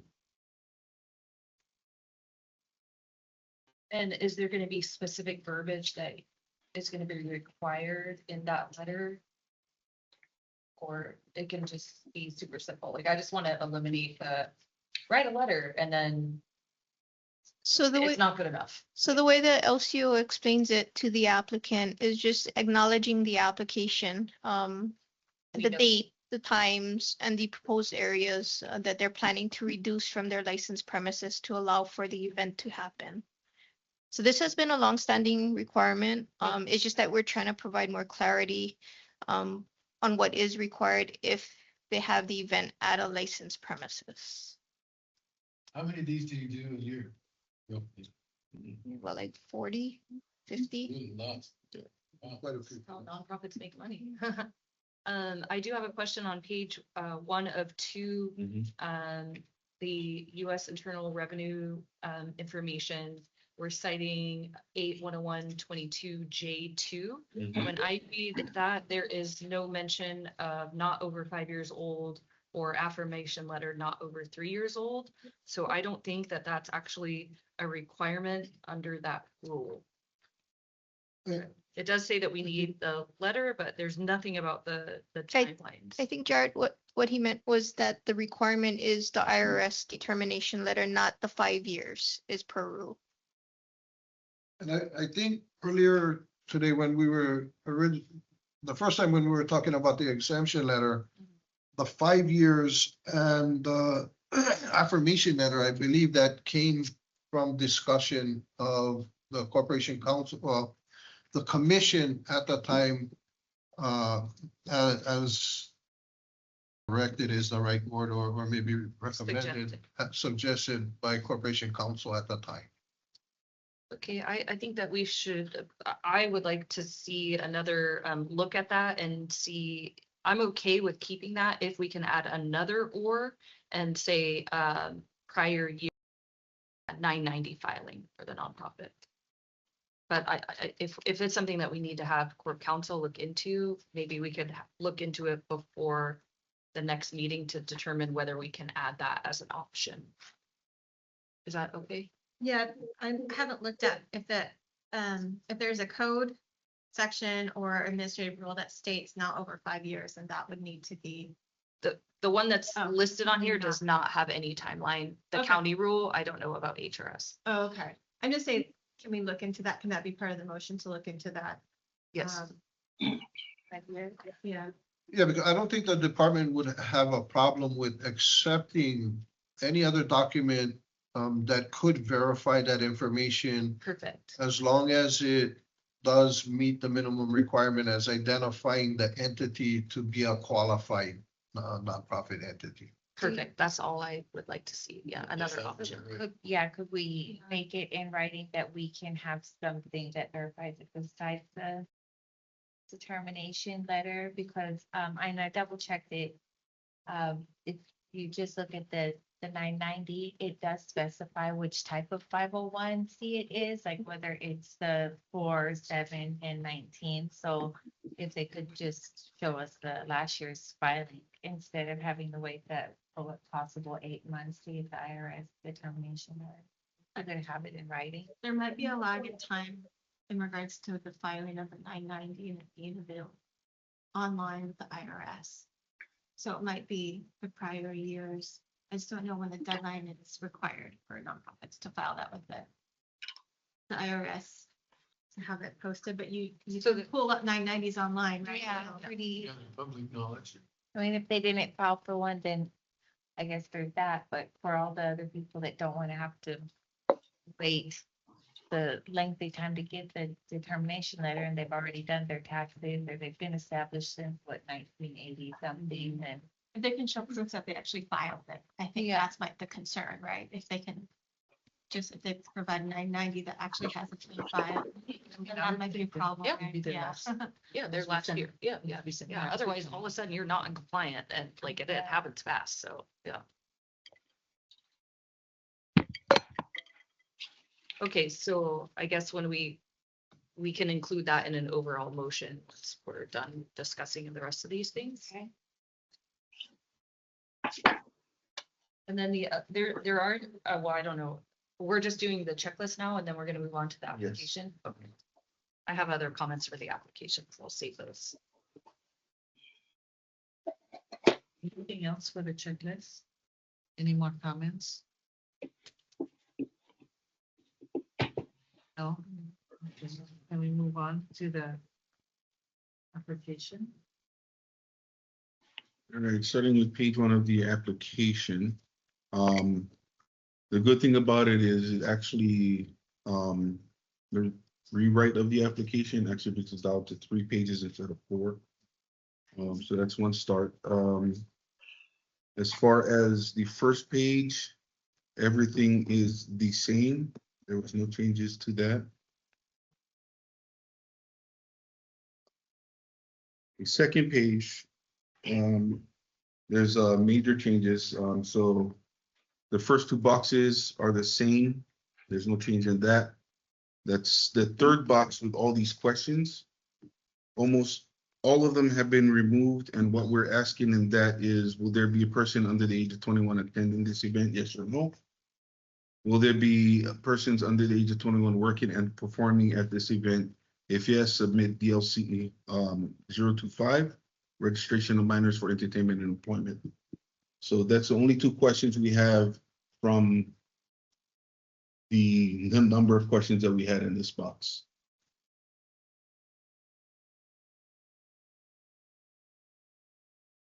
So on this page, some of the things that I'm seeing in the act are that it expressly states that first and last name satisfies any full name requirement. It also expressly says that electronic signature and submission is okay.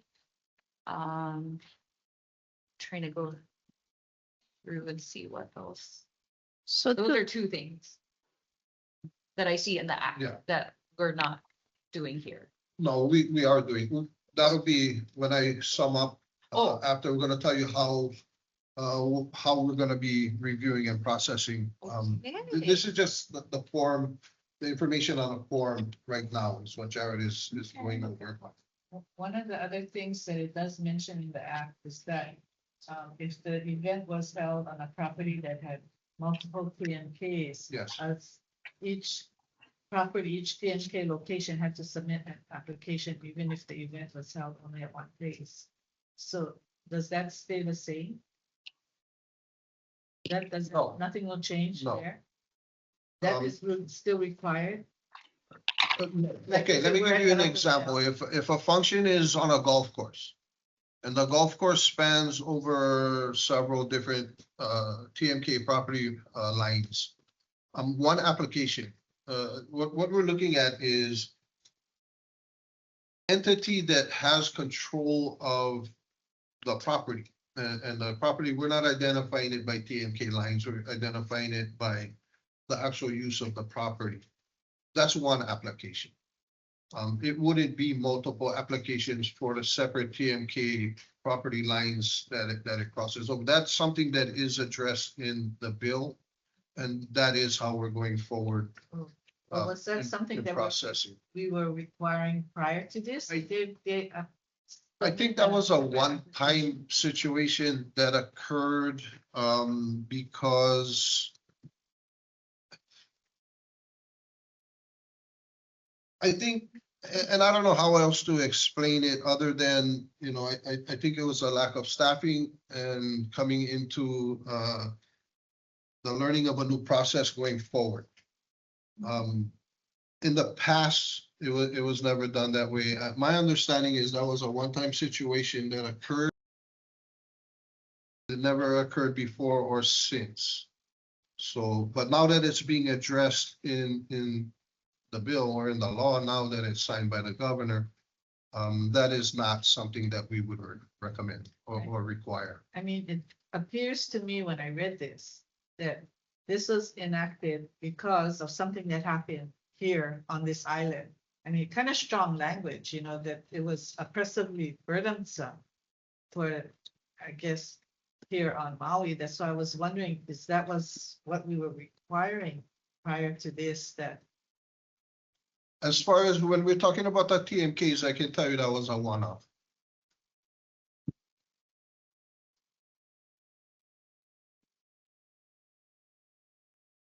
any other?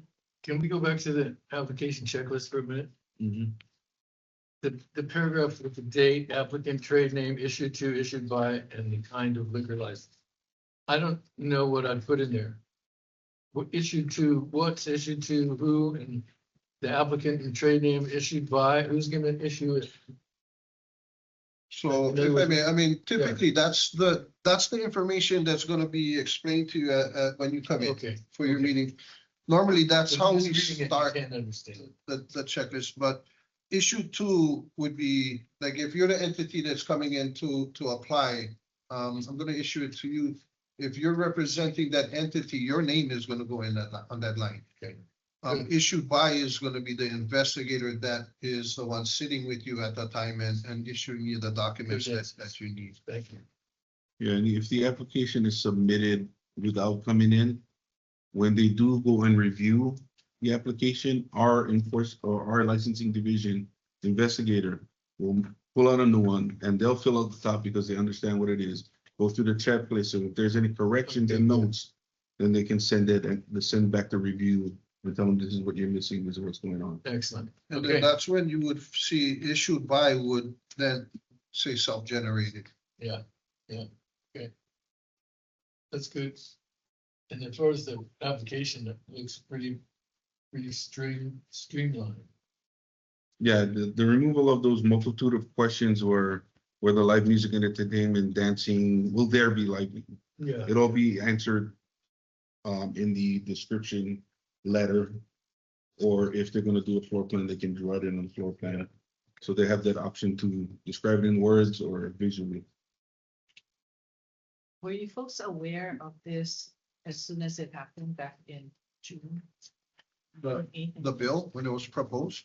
Yeah, Oh, you mean when it was signed by the governor? that was in June. I can't, I don't actually know the date that I was made aware that it was signed by the governor, but I did, this is one of the bills that I was tracking through legislature. Did we look at all of the other HRS rules that were impacted by this act that then in turn impact our rules? One example is HRS 281-17A3 that changed the fines. Did you guys look at that one? It went from, and if you look on the act, it's section part 2, section 4, number 3. It changed from 10 to 20%. So we would need to change our rule 101-10 that says 10% and update Yes, it to 20%. 20% is what this is. Is it? Yeah, It's not the one up to 30. it says 20 in the act. That's on number 2, then. Discussion on number 2. Oh, I'm so sorry. I think. Yeah, It's we all can covered in- talk about that more specifically. Okay, because yeah, I just am like quickly seeing that there's some other rules that this act will impact that we're gonna have to look at. 101-38, the signature, 101-40, there's a bunch. So. Criminal history record, 108, 101-41. Filing fee. There's quite a few. Good thing I have my robot working for me. So do we have any more discussion on the item number 1? Yeah, if you can just kind of complete the informational, what changes were done. So as you can see, because of those questions were being removed, and we have 2, everything moved up, and we have the corporation, LLC, LLP, officers and directors on that page, which that's why it kind of deleted 3 instead of 4. And on the final page, basically the change was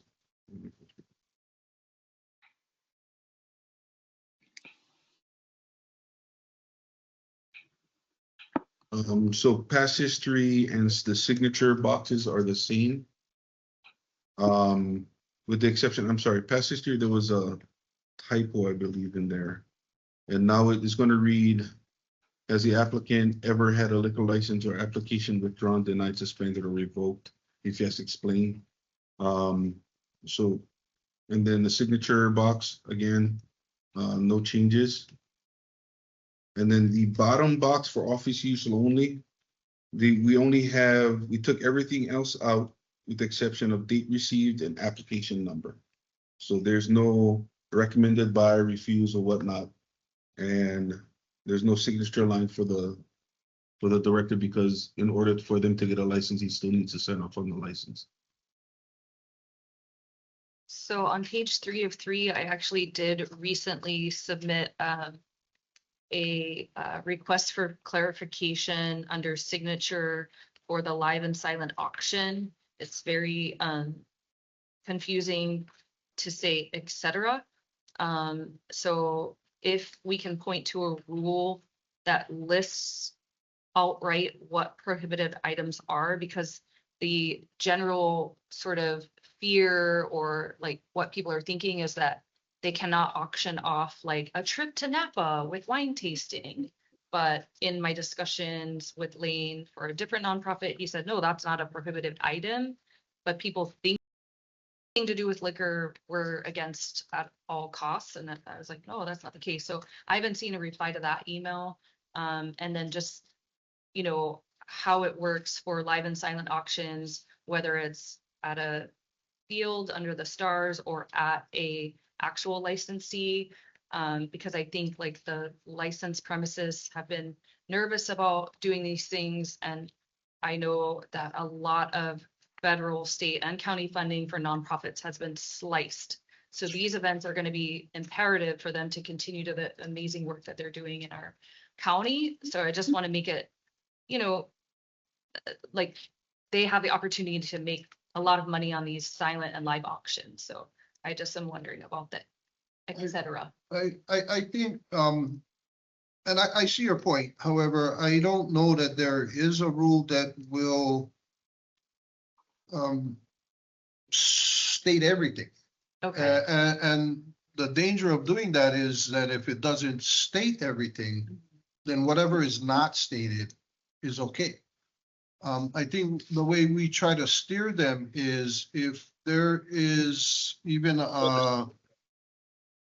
impression of something being a prohibited item, which is why we actually named the most obvious Mhm. of prohibited items.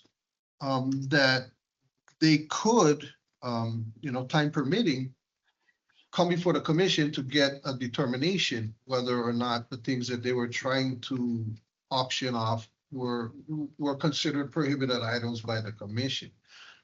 Again, I don't know that there is a rule Nope. that is gonna name every prohibited item, and the danger with doing that is if it's not named, then it's not prohibited, right?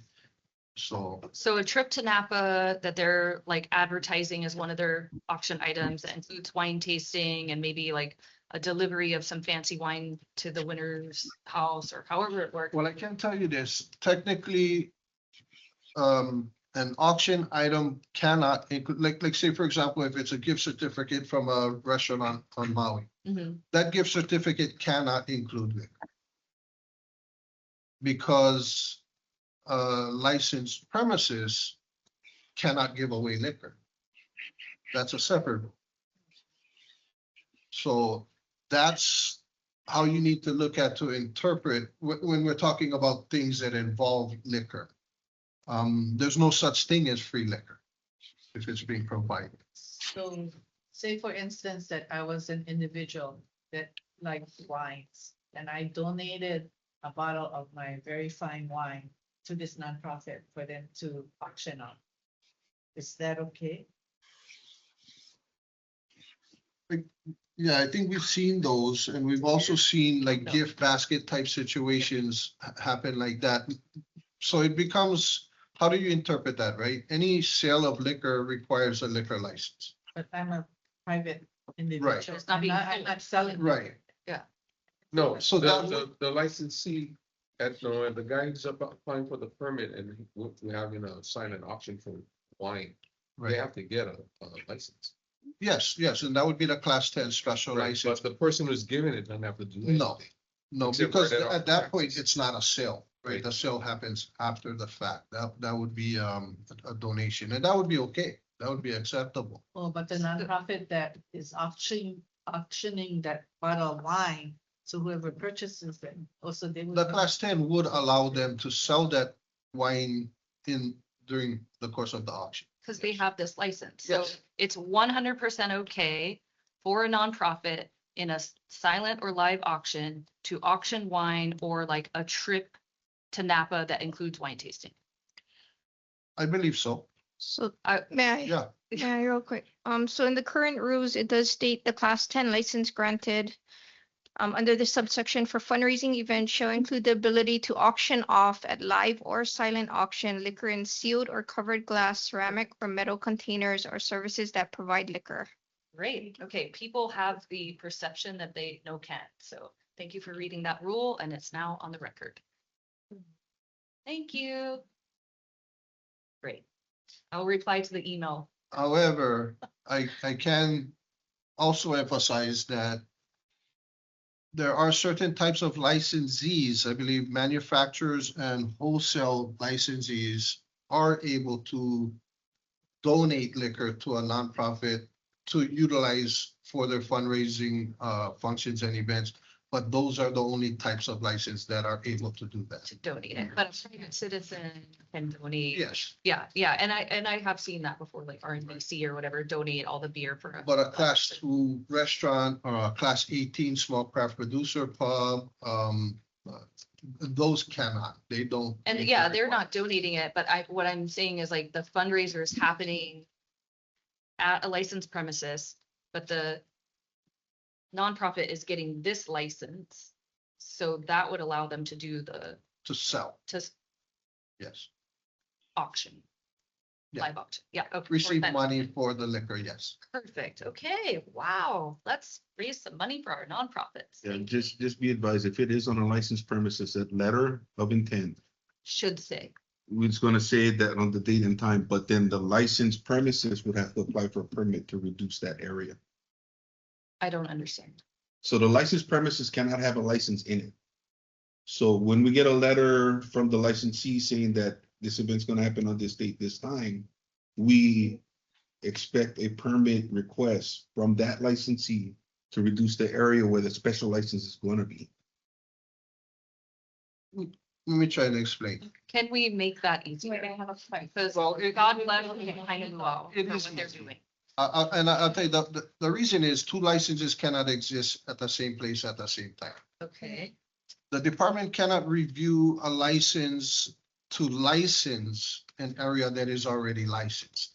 So when the special license application comes in with a letter from the licensee saying that we intend to reduce our premises on this date at this time to allow for this function to happen on our licensed premises, then we can review that application because it's being acknowledged by the existing licensee. However, before we issue a license to the nonprofit or the class 10 special license that we're going to issue, that licensed premises is required to submit a permit to reduce their licensed premises for the duration of that function so that the two licenses don't exist in the same place at the same time. What form or application is that there's? DLC 022, it's a license, a permit request. It's just requesting to reduce the licensed premises. Just for that date. For the duration of the function. Yes. Yeah. Okay, great. Okay. But the letter is just a way that allows the department to be able to review the application in advance. Yeah. Knowing that there is an existing license. I don't want to create more work, but I guess I like, could there be a form instead of this letter? Because I think like the letter. Well, the DLC 022 is a form. Yeah, can we? So we're reducing the requirement for them to apply for the permit that early in the process by just simply giving the applicant a letter stating that they intend to apply for that permit. Have there been issues where a letter comes in and then it doesn't have the right verbiage and we have to send it back to then we tell the nonprofit, Well, you need the licensee to say this. If it doesn't include the required information, yes, it will be sent back. But where does the required information exist? Date, times, and location.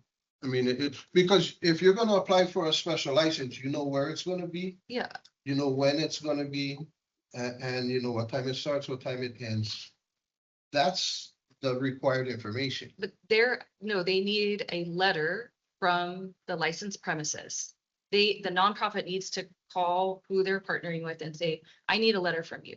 They Yep. need to tell them that it also needs to include that we would like to reduce our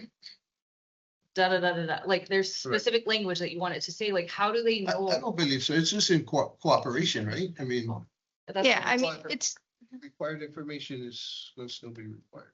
I mean, I guess course. to address your concern, right? It would be helpful if the applicant, if they're knowingly going to apply for a license, that they contact the department for any questions. Because if they don't, they self-generate it, then yes, it may be rejected because they're not going to know what is required. The language is similar to what is on your folks form DLC 001, what is required for new applications for an existing premises. We also require a letter of acknowledgement before we can entertain an application. So the language for that one was pretty basic as well on your form, where it says letter from existing licensee acknowledging new application and intent to cancel license upon the issuance of a new license. So we don't go into detail on what's required, but it's simply stated like that. And Yeah, but I think like, you read that and you say like, well, I'm not gonna cancel my license. well, the existing licensee would have to cancel in order for you to get your license. But I think Carrie But right now is referring to an Yeah, actual the new license application. Now, in reference to a class 10, you're not canceling your license. Yeah, You're that's- requesting to To reduce a reduce. portion of your Yeah. premises on a specific date from a certain time to a certain time to allow for a specific event. Yeah, that's why I'm just wondering if there could be a form that's like nonprofit name, licensee name. I authorize this on this date and time, and I'm acknowledging that I'm reducing my so that people don't have to know what to put in this letter. I mean, of course, there can be a form for everything. Yeah. But I don't know, I mean, I believe, and correct me if I'm wrong, that in order for someone to want to apply for a special license on a licensed premises, they're gonna have to communicate with that licensed premises. Of course. Now, in that communication, I'm sure the discussion is gonna include when and That's not the issue that I have. Yeah. It's just like what information to put into the letter, the verbiage that we were talking about, the reduction. right. Like, is there an exact sentence that they need to have for it to be accepted? No, no. As long as it contains when, where, what time start, what time end. Great. Okay. Yeah, as long as it contains the required information, it's. I guess you were saying that the required information included the verbiage that they are reducing their. Basically, they're reducing their footprint. Yeah. So the licensee who's going to allow a special license to come onto their premises also wants to reduce their liability. And so they're gonna say, look, the liquor that's served on this footprint, we're reducing our license. We're not gonna be responsible for anybody's drinking or consuming alcohol on that special license. And so if I'm a licensee, current licensee, allowing a nonprofit to come on, I'm gonna say, hey, it's only be prudent for me to reduce my liabilities because I don't feel liability of your event. I get sued. Of course. And an attorney worth their salt will know to sue everybody under the license. Or even if you're not under the license, they're gonna try anyway. Well, I have a quick question. Let's say that someone's getting a special license, they get a letter from, wherever they're, the other licensee. And it doesn't have all of the information on the person that's working here. And it goes through it and notices like, oh, hey, it's missing this, asking to reduce the blah, blah, blah. Then is it possible, or does it ever come up that the employee catches it, calls them, hey, it's missing this, can you have that licensee send over like a quick email and then attach it to your documents? Is that something that's possible, or do they need to have a whole new thing written out, or can it be like less formal? Or does it ever end up being less formal? I think, yeah, it can be less formal. Okay. Because So at it that could point, be it's just a simple letter.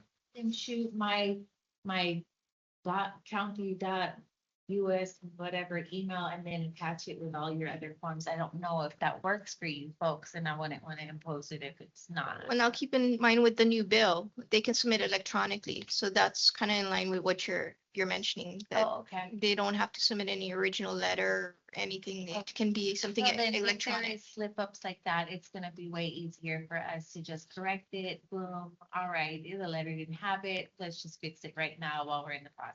Okay. Okay. Any other comments on that? So that was for the number one. So, yeah, now that we've gone through the forms, I just kind of want to go back to the law, the way it's stated. And just kind of explain how the department plans on processing these going forward. As you can see, the requirements have been reduced substantially.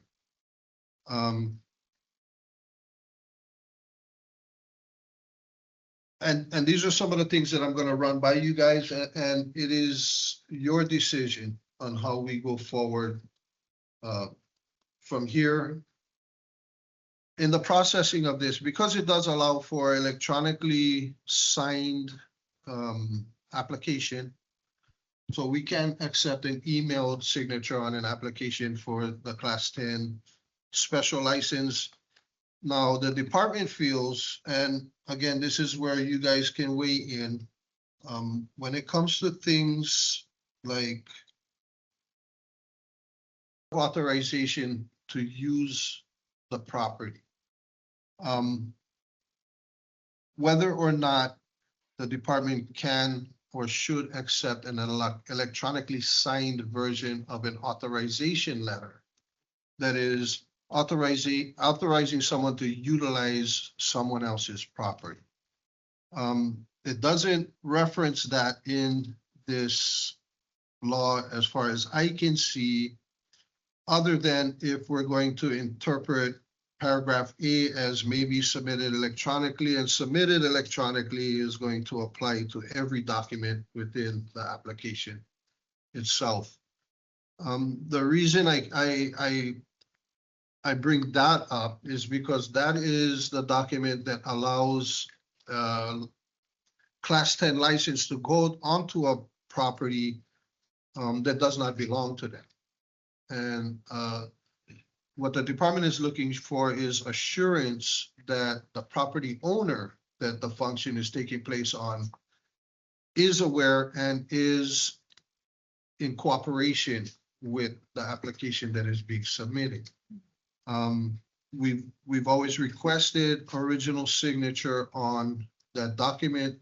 Not to say that we wouldn't review an application with an electronic signature on that document, while the original signature is en route or something along those lines. But that's something that I'm posing to you guys as the commission on how, what is your thoughts in how we go forward with that? Because now we're talking about a property that doesn't belong to the people that are requesting to utilize it for whatever purpose.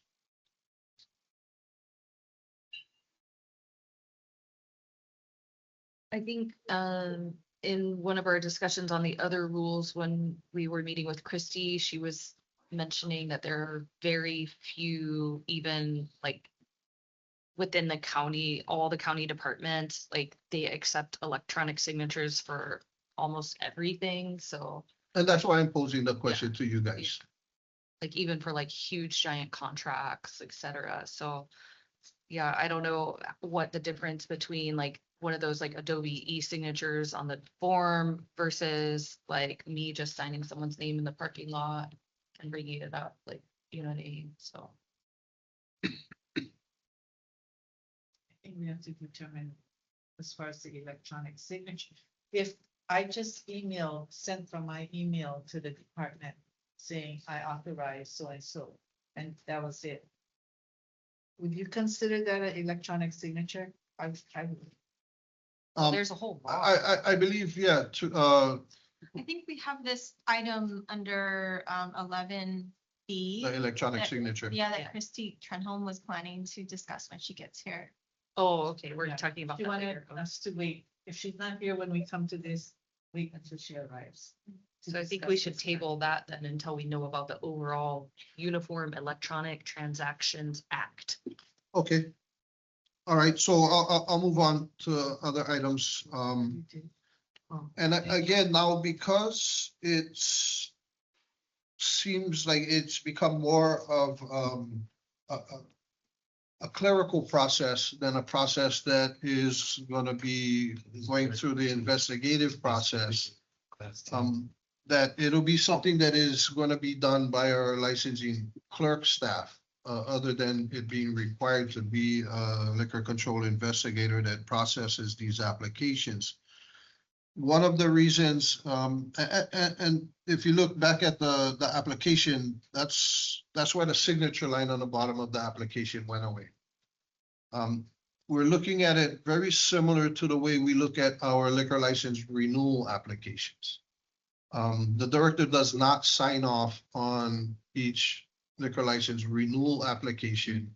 However, the liquor license that is issued to the licensed premises, or in this case, the liquor license that is issued to the Class 10 special license, is signed by the director or the director's designee on the director's behalf. So that's to explain that change on the application.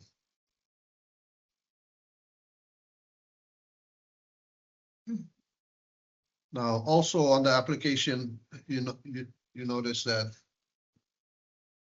on the list of employees who will be serving liquor at the function, that we're still requesting the last name, first name, middle or middle initial. Again, I pose that to you guys. This is ultimately your form, but when I read the law, it says may include an applicant's first and last name in satisfaction of any requirement for the submission of the applicant's full name. That could be interpreted to be speaking specifically of the applicant themselves, which would be the full legal names of officers, directors, members, managers, etc. But I will leave that to you guys for interpretation as well.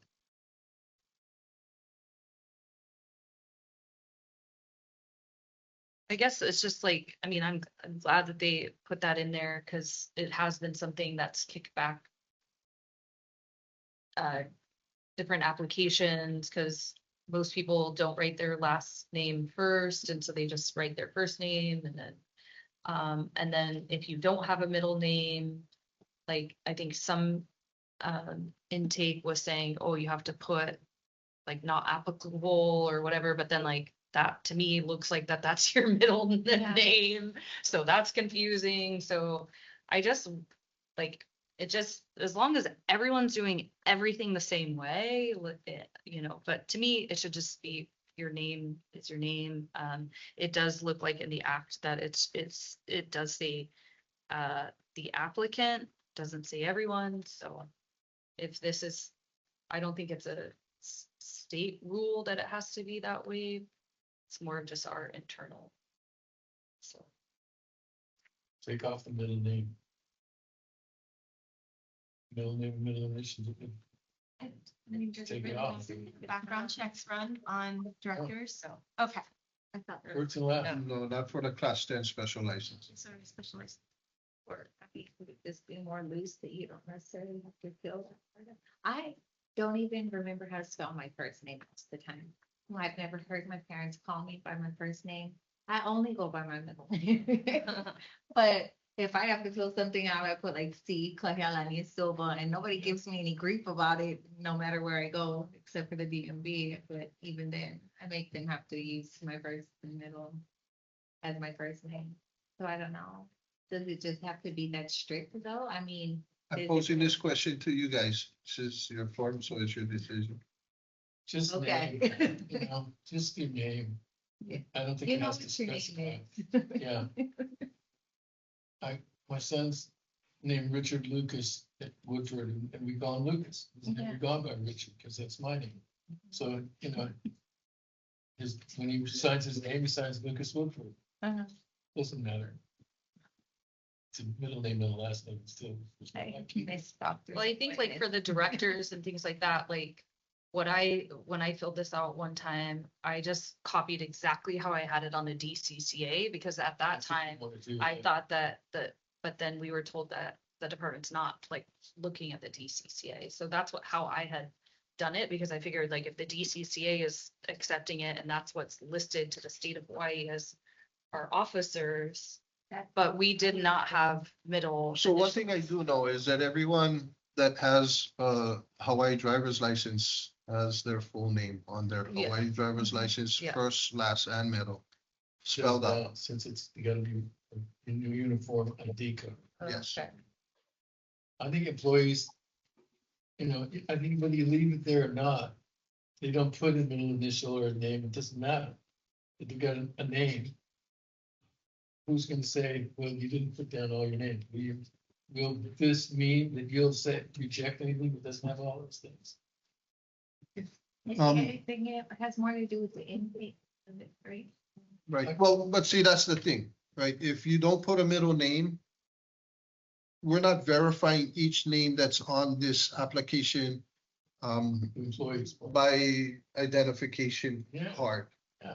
So ultimately, what we're taking on this document is at face value. What is the certification card number? If they hold a certification If they have a card, liquor card. yeah. Okay. I would say that your legal document is your Hawaii driver's license, your passport. So whatever name you have there is what you should be putting on the application. We should say legal name. And you know, if if you leave out the middle name and put your middle initial instead, or just leave it out and just sign first and last, that should be sufficient. Because that, it's on your driver's license, but that's you. And you Yeah. can verify the signature from your driver's license. We have to tell them what to look for. That's where we are right now. But You know what, with, who's the employees and stuff, yeah, um, that's what we talked about, the employees. yeah. Whatever you leave, like Commissioner Silva uses her middle name. If that is on her driver's license and she chooses to sign C. Kehalani Silva, I would accept that rather than putting it through. But I would say legal name, whatever's on your driver's license or passport or whatever ID that you're gonna show. They have to show you ID that you're 21 years old or whatever. No, like I said, we're taking that information at face value. So just name. You could say the legal name if you want, that's fine. So I think another thing to consider in thinking about this is it may even benefit the applicant to be aware of who it is that they're allowing to work at their function, because heaven forbid, if something doesn't go as you want it to go, there's a lot of liability involved in the sale and service of liquor. So if you got a bunch of aliases listed as the people that's working at your function, and something comes back to the licensee and they want to try to Find you. hold someone Ripped off. responsible for something, their actions or something that may have occurred during their function, it might be difficult to do. I don't think that I think we should leave it alone, because 108, 10130 already says that all applications and documents have to have a person's full legal name as stated on their ID, so. But like I said, in this case, we're taking it at face value, because we're not gonna go through your list of employees and ask to see everyone's ID. So let's just leave it like it is. I think we can move on It's from that. And it's the employer's responsibility to identify the employees. Yeah, because ultimately that's where the liability is gonna fall, right? Is on the They're license. the only ones that care, I think, what the employees' names are. Volunteers. And yeah, volunteers. And their insurance will cover, right, whoever's working for them, or should, if they're properly covered. Yeah. I would like us to, because I know that like we're talking about this today and then it's gonna be on our next agenda. Take a look at the letter thing really like does sort of alarm me, because it's just like too much back and forth. So I did quickly look at some of the other counties, and it does look like we can make a very easy form. That's the request for approval of temporary reduction of licensed premises. So have like the licensee's We just number, copied it from the other county. and Well, then like the we do date and actually- time. We do have that form. It's a DLC 022 permit request. So why do they need the letter too? Because we're not gonna ask, let's say a hotel. Say a function is gonna be happening on a hotel. And the nonprofit, the class 10 special license is gonna come in 4 months before their function to try to submit their application. We're not gonna expect the hotel to submit that permit request and obtain that permit 4 months before this function begins happening.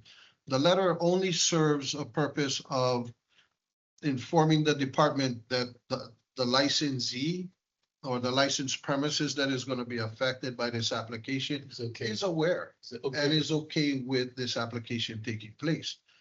Now, normally what will happen is when you get a little closer to your function actually happening is when the hotel will come in and submit that permit request. Because that's something that they're gonna have to do. That's not something that the class 10 applicant does. But they have to do double work actually, if they have to submit a letter. Well, but see, they could submit the permit request 4 months in advance if they don't wanna do double work, but write a letter giving permission to these people to utilize a portion of their property. We're not saying that we're requiring them to submit that letter. They could submit the actual permit. And that would remove the necessity of that letter. May Yeah, I? walk The in letter, very I think- dangerous. May I? The letter was just created recently as an option for our applicants to help expedite the process. So we could entertain a special license application earlier in the process rather than waiting for a hotel or a restaurant coming in for a permit.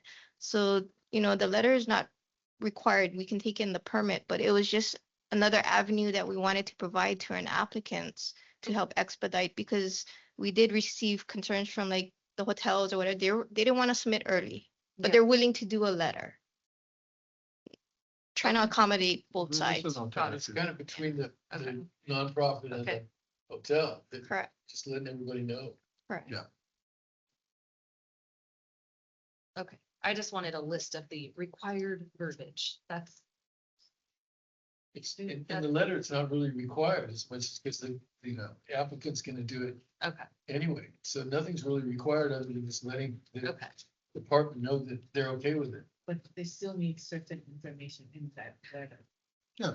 Who, Roughly, when, and where. roughly. Okay, great. Do we need to make a motion to accept the forms if the department is changed, or do we wait until? I think we can make a motion, because there was a couple of edits and then it'll be on the Yeah, next small month's edits. agenda for, See it anyway. I don't know if we need a motion till we see it in its final form. It's still approval form, but I think you guys can motion to move forward with the change with the edits. all right, because forms we can do without going. Yeah, you're right. Well, we should make a motion to move forward with the edits. Chair, may I ask, I don't know if it's appropriate at this time, but since we are talking about special license, if we could see clarification from the commission. If a special license applicant, if they overserve or they sell to a minor, can they appear before the adjudication because they're only a one-day event? It doesn't seem to have, Sure. it doesn't seem to be clear enough for the Where would that need to department. be would- clarified? They're in their permit. Should say something in their permit. That they're responsible. I mean, you're taking out a liquor license permit. for a I mean, period of ultimately, time. they are responsible. Yeah, The question, I think, stems more from. And JD, you might be able to kick in on this one. The jurisdiction of the department, we have jurisdiction over a licensed premises. Now, sometimes the situation we have, and this exists even for licensed premises, is once a license is canceled or expires, ultimately, the department no longer has jurisdiction over a license that doesn't exist. Now, when you're talking about a class 10 special license, that license is for up to 3 days, 1 to 3 days. And outside of those dates, we're talking about an entity that is not a special license or is not a licensee.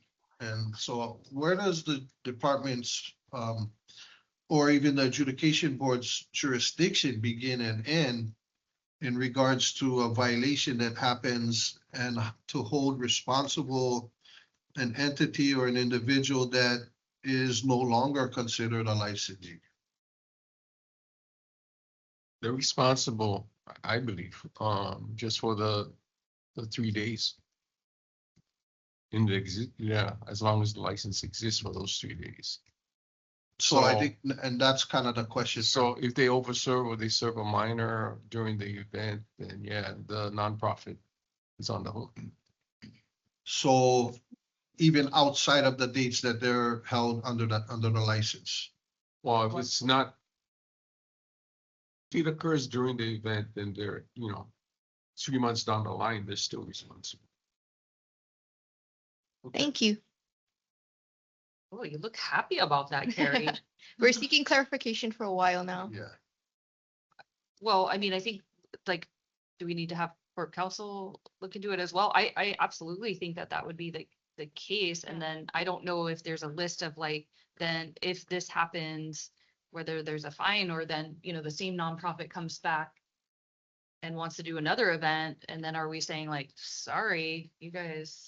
Well, see, and that's kind of goes along lines of what the penalties may end up being, because the penalties could be a fine, the penalty could be maybe a consideration of whether a license will be issued to that entity again or not. And even if you're an existing licensed premises, you could face suspensions and revocations.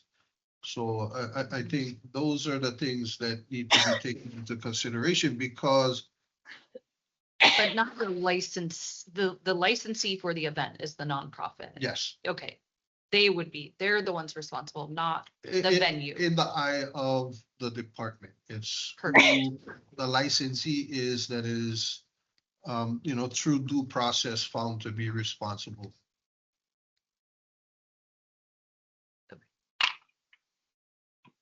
So motion, back to the motion. Well, For the forms. I mean, Well, we should be making a motion to accept the forms, with the amended forms, right? yeah. Are you gonna? Do we need- You're not, I don't Okay, change know. the forms Yeah, already. moving forward with the amendment to the forms. And then you guys can approve the forms with the full amendments in it next, in September. Need to make a motion for the department to move forward to amend the forms. We can't just accept them right now with the amendments? Those forms don't have to go to a public hearing. And we can just implement them now. Why wait again? It's up to the commissioner. Yeah. Yeah, No. there was, the edits that you had, there was like one spelling error. What was the other? Minor changes. Yeah, so why delay? Okay, so we can make Clearly a state motion. that, if you clearly state the changes in the motion, then Yeah. there's record. Jerry, can you help me with all the changes that you were saying, or do you need more time to make more edits? No, I thought that but was- whatever I went through. Yeah. That was all the changes. It's just what you guys are suggesting. on Oh, no, I top of don't, that. I don't think we're changing. Changes to what you've already provided, right? Yes. Was there any changes to what they already provided? No, but I thought he mentioned there was something on here that there was like. I have a question, Corporation Counsel. Whenever you digitally file a complaint in circuit court or district court, and you electronically sign, is there a disclaimer or something under the signature of your electronic signature that says, hey, I am the person who's signing this, or I attest and affirm that I am? what I Usually say? there always is, but I actually don't know that answer, but I know that is on the agenda. That's the agenda item that Christy's gonna cover. So at this time, I don't think I can agree to accept this form without that proviso included, because this act, right? The bill that says, hey, you do not allow, the county shall allow electronic signatures, that's fine and dandy. But there's nothing in your signature lines on this form saying, hey, I hereby attest and affirm that I am the person who's signing this electronically, or this is acceptable. So until that's done, this has to be tabled. When you electronically sign, aren't you attesting and? No, I could Adobe sign your signature and you never have an idea that you did it. Says, hey, that's not me, it's somebody else. For example, if you buy a piece of real estate, An Adobe DocuSign. when you DocuSign, you have to attest and certify that you are the person who's signing. This is a fine print. Yeah, but I don't ever certify it. When I sign DocuSign, I just. No, you're sign it. certifying yourself. You're self-attesting. That's what I'm saying. Well, isn't that what people do when they're electronically signing? Yeah, but it doesn't say so on this form. But if it says that we take electronic signatures, that's what we're doing. No, when you attest to it, then it's acceptable as an electronic signature. You can't just electronically sign. We're going around in a circle here. Christy is gonna talk about what's required for electronic signatures under the app. Okay. So I'm sorry that I am not up Yeah. to date on that. She did the preparation for that. And we also wanted to look into adding the 990, so I guess we have to wait till the next meeting. on page 1 of 2 of the application checklist. Yeah. Do you want us to just add it? And then the next meeting you'll be ready for your review? Yeah. Yeah. Is there anything else? We don't have to vote on that. I don't think. We still have to follow the same to the electronic signature. But she said we need to talk to Christy about that in our whole It electronic. seems like it would be better to wait on this one, so those two things can be resolved. And But we can, but I just want to make sure that we can move forward, like have a new presentation that next meeting, yeah, which chair can just add it to the agenda if she so chooses, so. and I think maybe I suggest that the department work with your council to figure out what's required to show a filing of a 990. So that you're, Yeah. you can process it and, Is she coming in today? she's on her way. Oh, good, She'll be here soon. cool. Okay, so we'll wait on that. And then, did we cover item number 2? That was about the education part, yeah.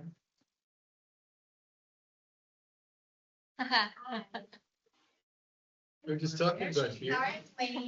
Just talking about you. Thank you for covering. You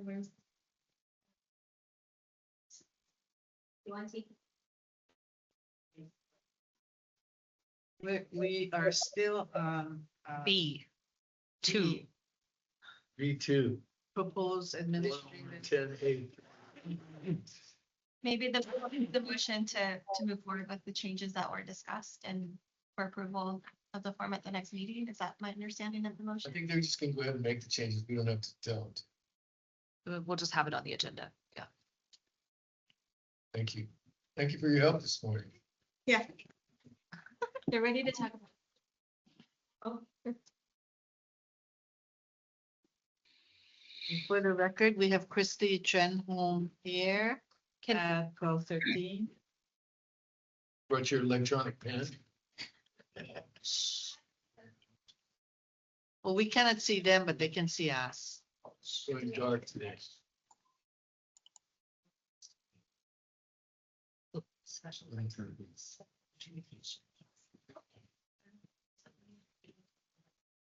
Well, it's a solution.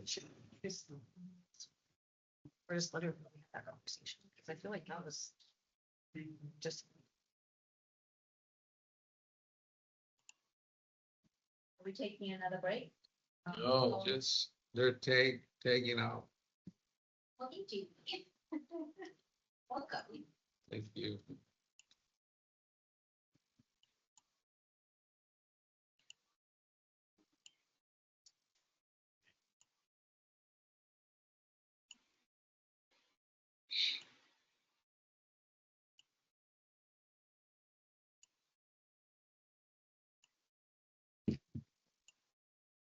Just so that she's aware.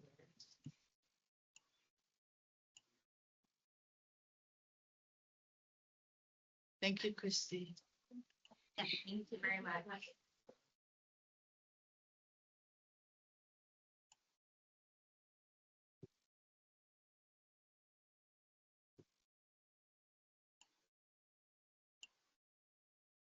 We did have a question for you, Christy. That we just went over. The department had a question for the commission regarding on a special event. That, Oh, the violation? right, the violation on a special event. Can you repeat the incident or the scenario? You want me to- Yeah. Okay, so the question to the commission was asking for clarification.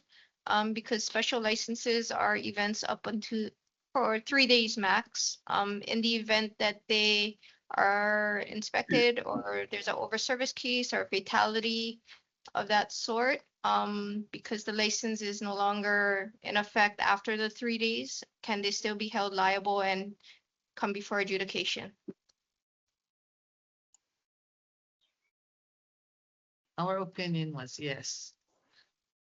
Thanks, Christy. I'm gonna have to research that further and get back to you, but I think yes. I would have to look into it more though. Okay, thank you. So to continue where we left off, we're on bill for an act. Item number 2.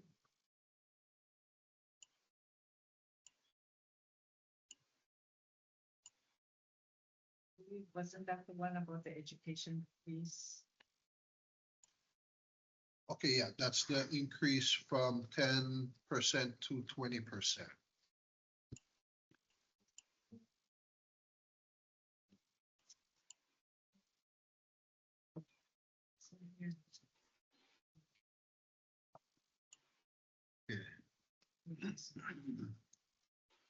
So yeah, I do believe that that is something we will have to amend the rule. That is also something that typically comes into play during budget.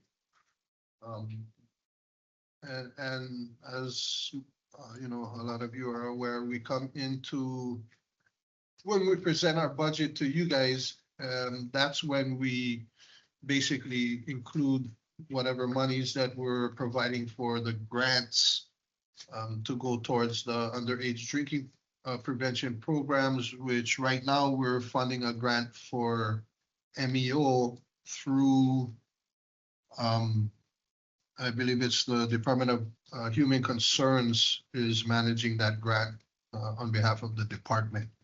So with the increase in the new law, raising it from 10% to 20%, we will have to address that in our rules as well. However, that will not come into play until we come back to propose our next fiscal year budget. It would take a while for that can change. I mean, we can change it anytime between now and then, but that is something that the proposal comes before you guys for approval, then goes to county council for approval of the budget. And the department will look into that and make the change at that time for budget next year. Yeah, because I do believe that it'll be just simply changing the number in the rule from 10% to 20%. But why can't we just change that now? We can. Oh. We can, it just doesn't come into play Well, until. we might as well but add it we to, can. yeah. There's, well, and I mean, I don't know, Christy might have gone through it a little bit more. It seems like there's quite a, and I don't know when we're gonna do our comprehensive rule change, but it seems like this act impacts quite a few rules that will need to be either cleaned up or language added that says it's specifically not for a class 10 special license. So I don't know if it's gonna impact us now, that we need to change it immediately, or What parts are you referring to? so 10141, the criminal history record check. I don't know if we need to say that that section doesn't apply for class 10 special license. I don't, these are just like, when I compare HRS, the Act, and Maui County all together, there's like a whole. I mean, that's not a requirement of Okay. currently even prior to this law taking effect. Okay. But if I'm a convicted felon, I can't get a special license. Technically, you're right. But a criminal history background check is not required for a class 10 special license application. When that went away, then the middle names was really kind of our tool for the board of directors, and that's how we were able to identify one person who was suspected of a felon. The attorneys were argumentative with us about the issue. We checked with law enforcement. It was verified. Even up until the lieutenant governor had tried to convince us that it was pardoned. And then it resulted in us consulting with corp counsel. And they agreed that the charge was something that the governor could not. And he was indeed a felon and they could not obtain a license. Good thing we kept the middle names on. But that, you know, I think that was, luckily it was a recognizable name at the time because for the most part, I wouldn't, you know, or I don't know that we would be able to just by virtue of looking at names on an application, be able to identify someone in that manner if it wasn't as identifiable as that particular person. So for this item B2, it's saying we're gonna have a discussion and consideration of any updates. Are there specific updates that you guys are proposing? Because I just feel like we're kind of just talking around in circles. Like, is there something specific that we're needing to take action on for this? Or is it more just for our awareness? I just am not really sure what we're supposed to be doing on B2. I think that was added because yeah, right, this new this bill came into effect that affected certain components of the liquor laws, and does Maui need to adjust its administrative rules to comply with the new law?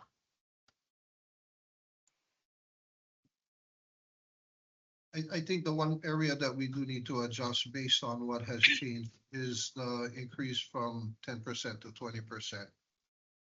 And that's what I have the take on the B2, is just to increase, to amend the rule to say 20%.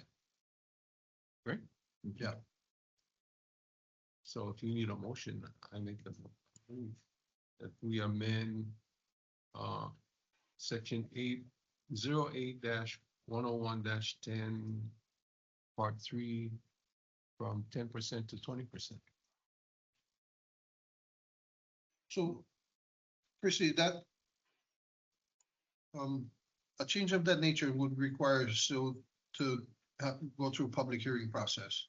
Yes, we would. So, You have yeah. to publish and, yeah. So that this would start the process. If the commission wants to go ahead and just make that one small change, then you guys can move to amend that and start the public hearing process. So we still have to, Maria will have to work on doing the proper notice of public hearing with the Ramsey formatting, publish it in the Maui News, 30 days notice before you can actually vote to adopt the amendment.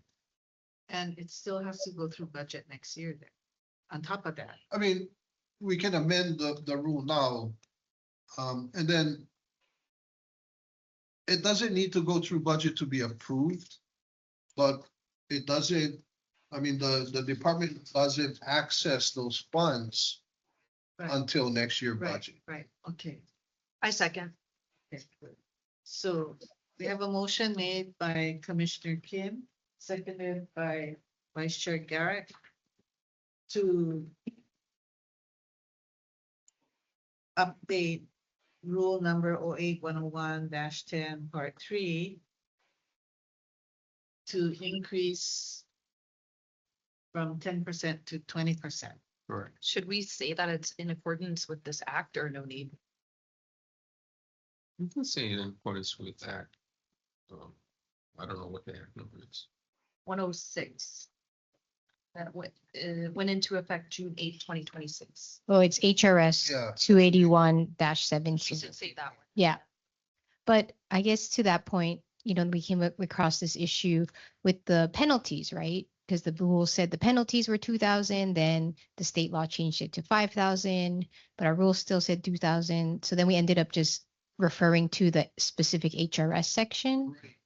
Just to be consistent with. 281. Oh, yeah, I like that better.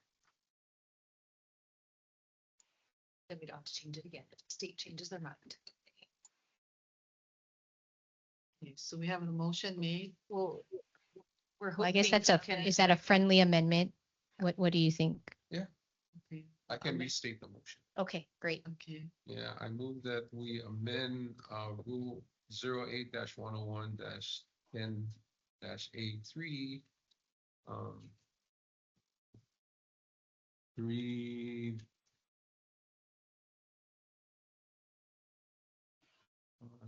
Not to exceed 10% a year of fines accumulated to not to exceed 20% a year of fines accumulated in accordance with Hawaii Vice Statute, Chapter 281. As amended. Or if we take out the 20% altogether, and you could state it to say that it will Be to in be accordance. consistent Yeah. with, Oh, consistent. That Don't way, see the number at all. if the HRS changes again, it'll automatically be reflected.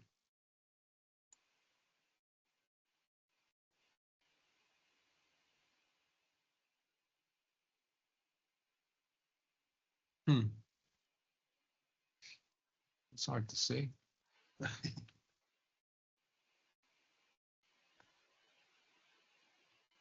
Not to exceed the amount or percentage reflected a year of fines accumulated pursuant to Chapter 81 of the Hawaii Vice Statute, 281 of the Hawaii Vice Statute.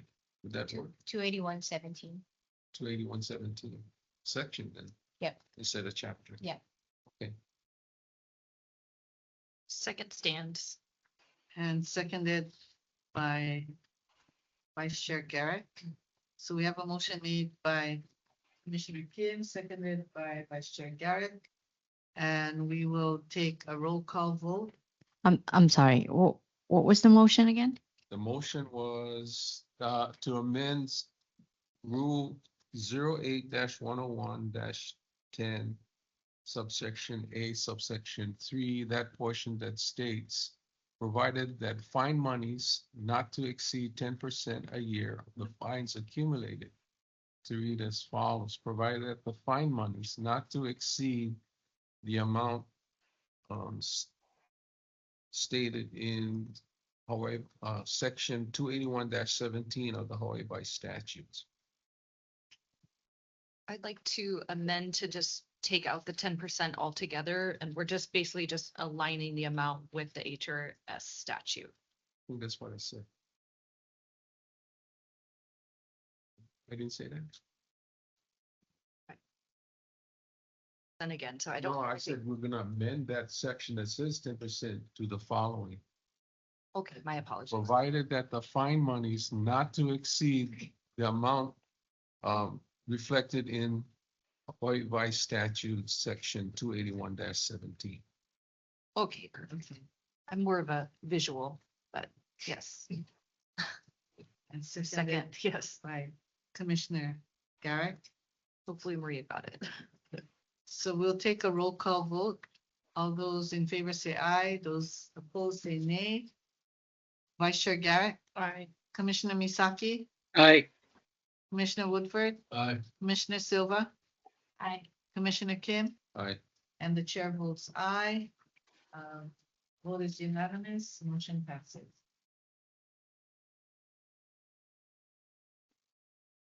So we can move on from this to administrative affairs.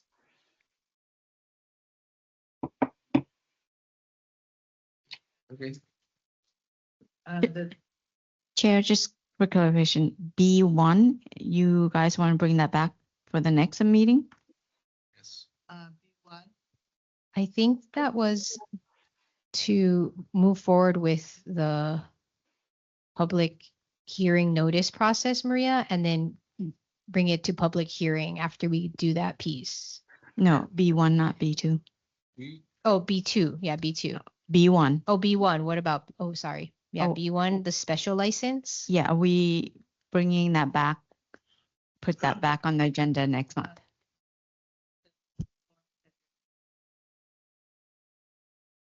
we also have to discuss the requirements for electronic signatures. Right. That form. Electronic signatures. That's coming up. Yeah, we're gonna get a It's relevant. presentation by Christy on that, right? I can speak to it. I don't know if we need a presentation. Administrative. Item B on the agenda. And also to add the form, what was it, 990? Yeah. To verify the nonprofit. So you put it back in the agenda. It came up about verifying the nonprofit status. Okay, That if we could use the nonprofit's tax return, showing that they are a nonprofit as verification. okay. So that's gonna be on the agenda item next Yeah, month. Okay, and I guess On we the- need to research if that is acceptable. I need to research Corp Counsel. Well, Why wouldn't it be accepted? I think it should be acceptable. I think Christy, Rigglesworth. recommended that I check with Departments Corporation Counsel in order to get verification on that. Okay, so you're gonna check with Okay. your Corp Counsel. Okay, got it.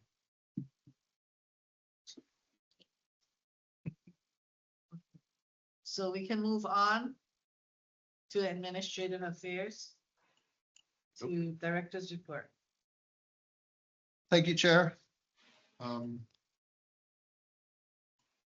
Monthly report, we'll go through the listing as usual. Enforcement has one vacancy, a trainee position. Licensing and permits, one vacancy, a trainee position. Expansion position, still in recruitment process. SSD, one vacancy, account clerk 3, expansion position, still in recruitment process. Performance evaluations are in process. For item number 2, I'll turn it over to Jared with the number of notices of violations and VRs issued. Jared? Okay, so let me give you a little bit more information on that. So in the month of July, our enforcement did a total of 592 inspections to licensed premises, and 157 total closing checks on licensed premises in the month of July. Minor decoy operations, there were 8 sales and 38 compliant, which gives us a 79% compliance rate, which is still under what we desire. Total violations written is 26 in that month, in July.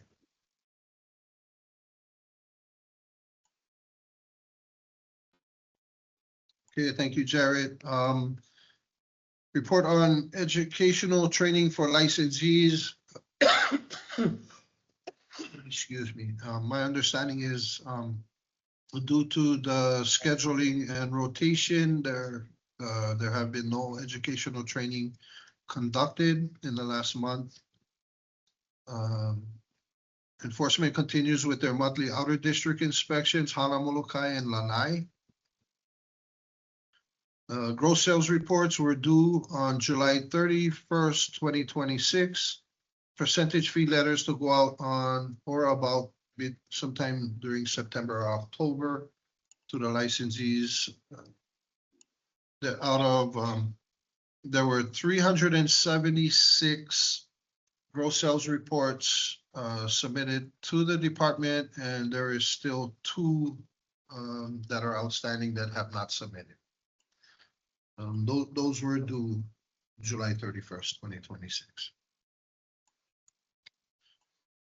I attended the Liquor Administrators Directors Quarterly Meeting on Oahu on July 16th. We discussed various things, the investigators workshop that will be happening in Hilo in September, the State Administrators Conference that will be happening on Oahu in November, restroom requirements, and the Honolulu fingerprinting system were a few of the topics that were discussed at that meeting. It was very informational. We also discussed at that meeting the processes and the fees included in the changing of a trade name process with the other counties. You know, I guess very similar to Maui, it seems like the consensus was that that is not something that happens a lot during the course of a year, but it does happen. The department was invited to a training on security features and fraud detection techniques on the new Hawaii ID coordinated by DMV. The classes took place here in our conference room. It was held for the entire day. Myself and a few staff members, and Jared attended that training. It was very interesting. As far as what the new Hawaii state driver's license and the security measures that they've taken, that, you know, everybody's going to get whenever you renew your driver's license. FBI fingerprint-based criminal history record check fee will increase from $12 to $15 effective October 1st. Okay, Commissioner Silva's gonna step out, but I believe we still have quorum. Is Commissioner Misaki online? Yes. Can people see him?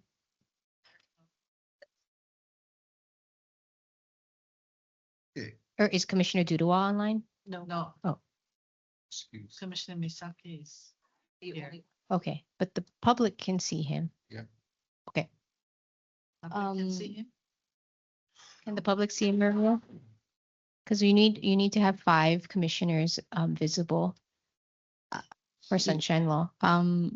He's What- on, his camera's on, but I can't really For what it's worth, see him. This is Dave Jorgensen. He doesn't appear in his picture. Thanks, Dave. So wait, Commissioner Misaki is not visible to you on the screen? Nope. Oh, Commissioner Misaki, are you Yeah. able to turn your camera on? My camera is on. Camera's on, but he's not in the picture. You want me to turn it off and on?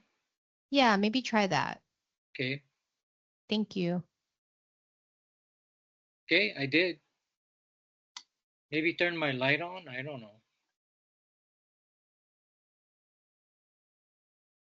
Dave, can you see Commissioner Misaki? Sorry, no. There's nothing now. Used to be you could see his room, but not him. But now it's just white screen.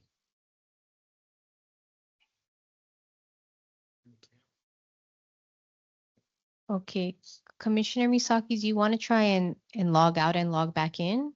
Okay, I'll try that right now. Okay, let's recess for, well, we can just wait.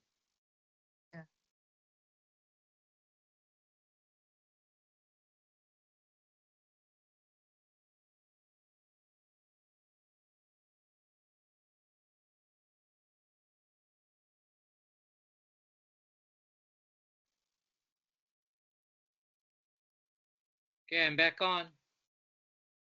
Hello. Hi, we can hear Yeah. you. I see his box with a white screen, but I don't see him or his room anymore. Okay, well, let's take a recess and, When she gets back, we'll have 5. yeah, let's take a, what? Does, someone text her? I don't have her phone number and just let her know we now do not have forum. We'll take a 10-minute recess and then maybe Commissioner Misaki, you can try to see if your camera I can can show. see myself in the camera. Push the reverse thing on your camera so we see you instead of you see. I think the issue is the public Nobody isn't. can see me? Sounds like no. No. Okay, let's recess for 10 minutes. Okay, you want me to log back in? Yeah, maybe log out and try log back in. Time Okay. now is 12:40. Okay, recess. Take a 10-minute recess.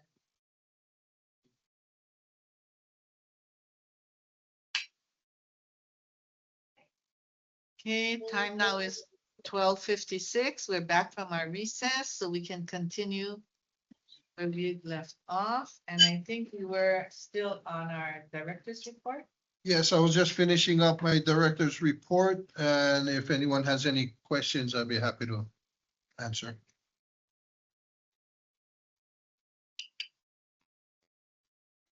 That's it.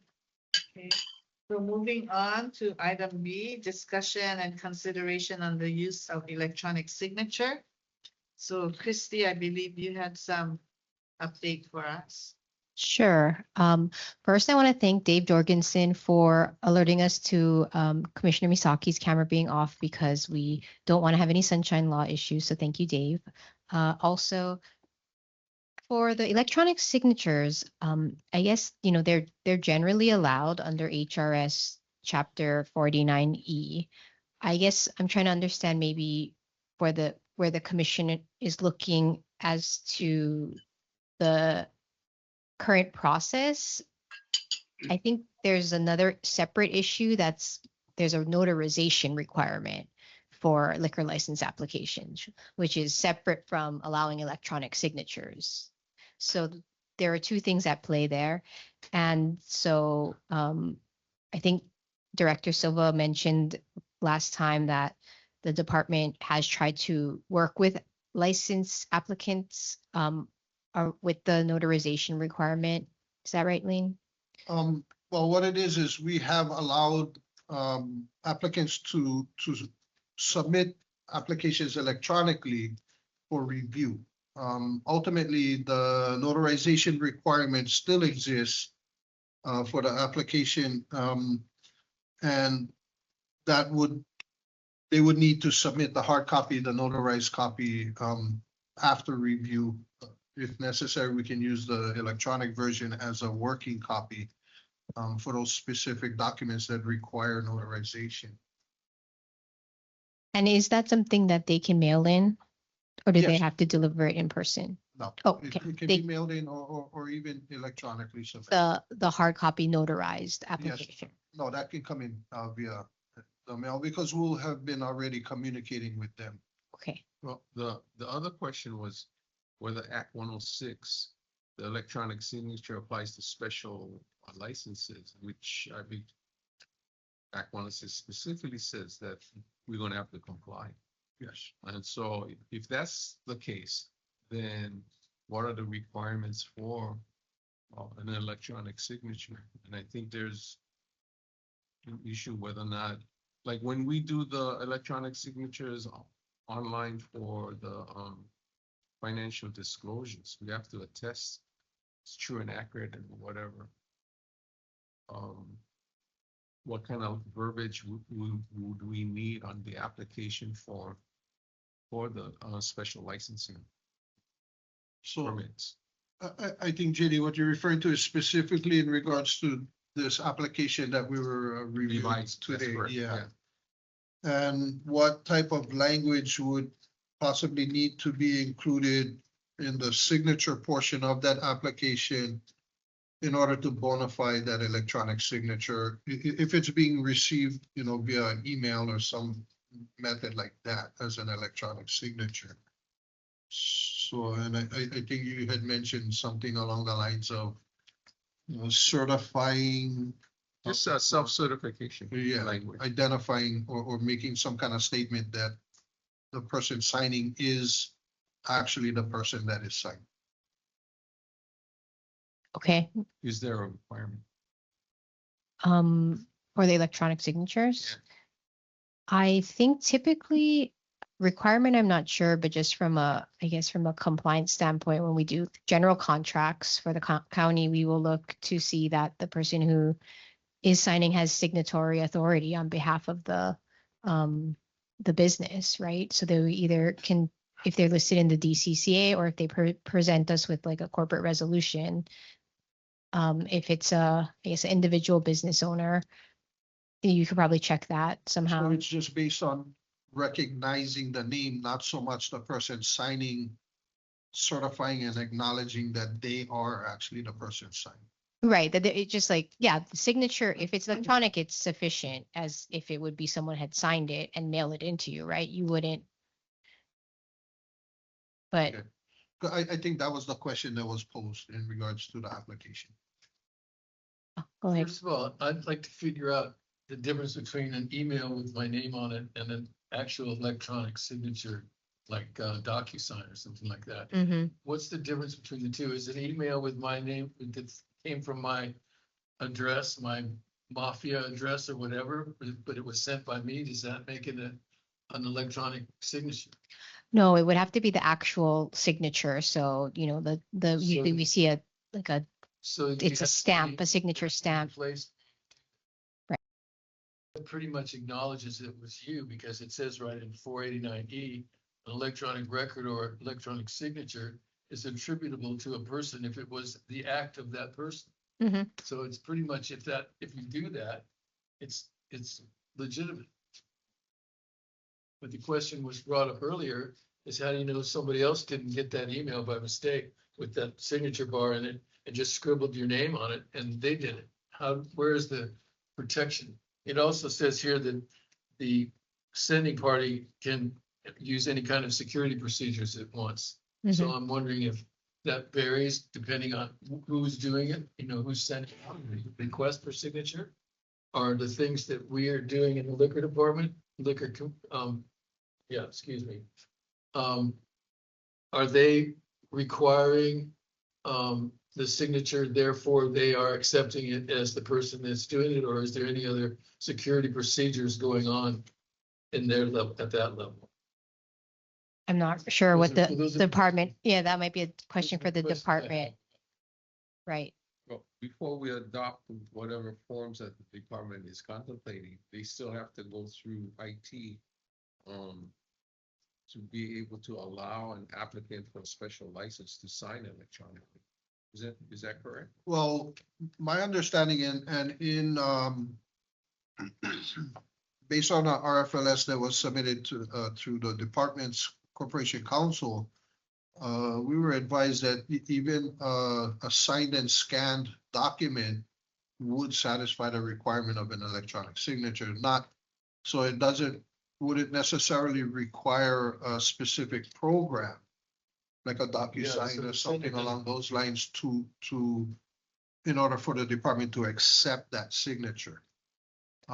But with that being said, I kind of go back to what you were mentioning earlier as far as some kind of language on the document itself that may state something that I certify or I attest that the signature on this document is the signature of the person who signed.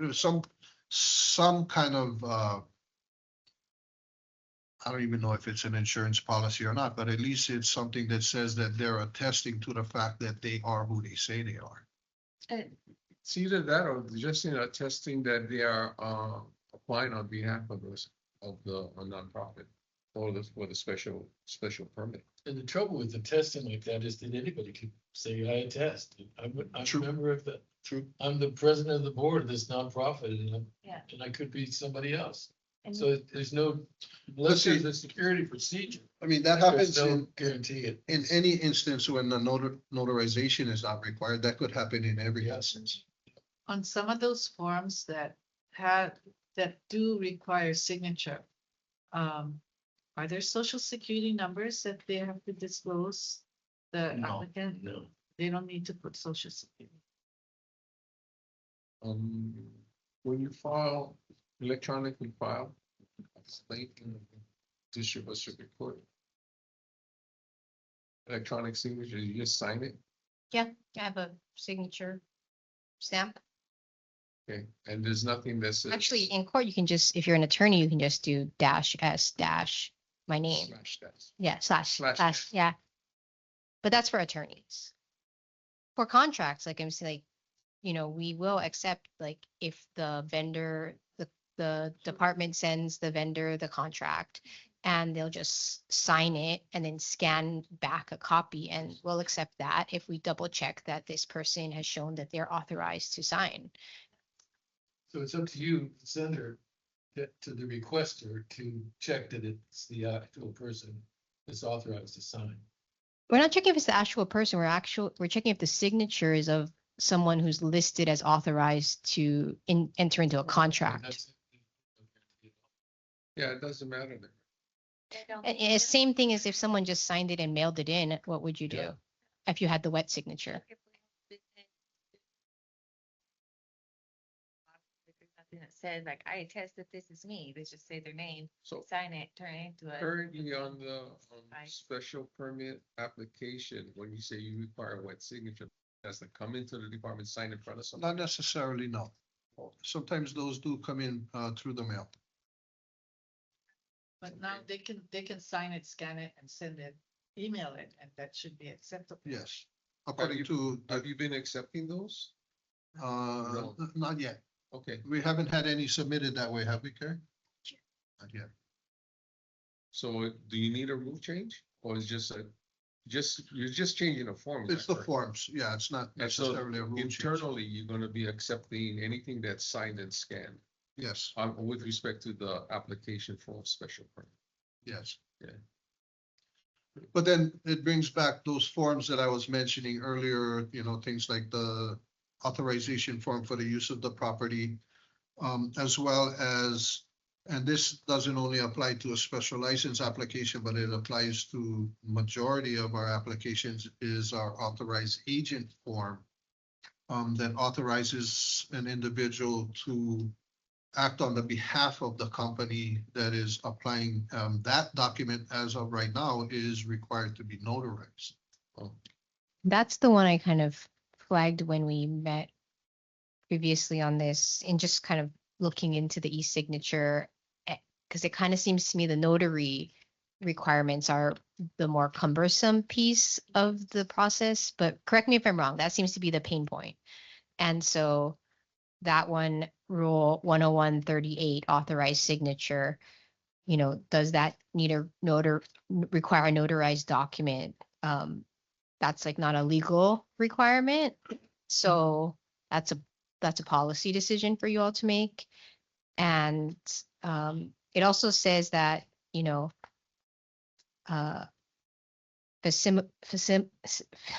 facsimile or a reproduction of the original document shall not be accepted. So you could remove that to allow electronic submissions. So The other question that I had for notary, because there's a lot of forms that require notary, DLC 002, 021, 020, 01111, 017, and the authorized agent form. And I think we had asked, like, do we really need all of those to be notarized? Are there any that can be removed? If they do need to be notarized, can we allow online notary services such as notarize.com? There's several online notary companies. Just to, in this day and age, a lot of business is happening electronically, and Christy, told us a lot of even county contracts, massive county contracts are all done electronically. Nothing's notarized. So I just would urge us to look at all of these and figure out which ones really need to be notarized, especially like if it's one where you could, maybe you come back and forth, you get it notarized, and then there's like one change. Now you have to. It's just. So that's my only suggestion, is that we just really look at them all and work with the department to see I definitely like the department, the business. But maybe we have a few too many. And then yes, rule 10138, like fast meal, no one even knows how to say that anymore. Facsimile. Facsimile. I was Who has a struggling. fax machine? That's what I was thinking. Yeah. So yeah, maybe just like updating it and double checking so that it's alignment with HRS and, the new Uniform Electronic Transaction Act, making sure that our rules are in compliance with today's technology rules. Yeah, because typically when we see a vendor provide a signature authority for a contract, it's, something from their maybe corporate secretary that's signed by the corporate secretary, but it's not notarized necessarily. reason to get digitally involved with the whole thing. We can send out stuff with signature blocks and you can- like DocuSign, you could use that later. Yeah. That's another item on the list.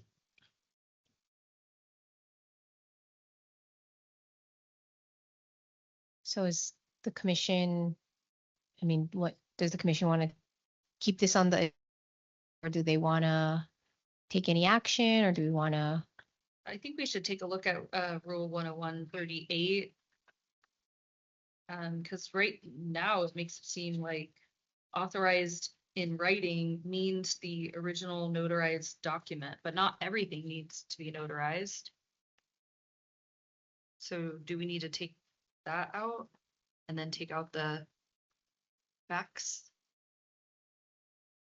Or is this not an urgent matter and we wait for the comprehensive rule change? Yeah, I don't think this is an urgent matter. I think it's kind of solved itself. We've been doing it along as we go. I mean, it's been happening and nothing's really changing. You know? Can we accept online notary, notarize.com, et cetera, or no? As of right now, I don't know if we have those capabilities, but I can check with IT and I can also check with Corporation Counsel as far as what we are able to accept. And then digging deeper into which things can be electronically signed. That's the question you need to answer. Well, I think the question the department has is what would deem something Important. right, exactly. And I think that's what we're gonna have to determine before we can figure out what forms need and what forms no need. What would make a form more valuable than another, I guess, is my question. If you read HRS section 489E-11, notarization, certification, acknowledgement, and verification. The law requires a signature or record to be notarized, certified, acknowledged, verified, or made under oath or seal.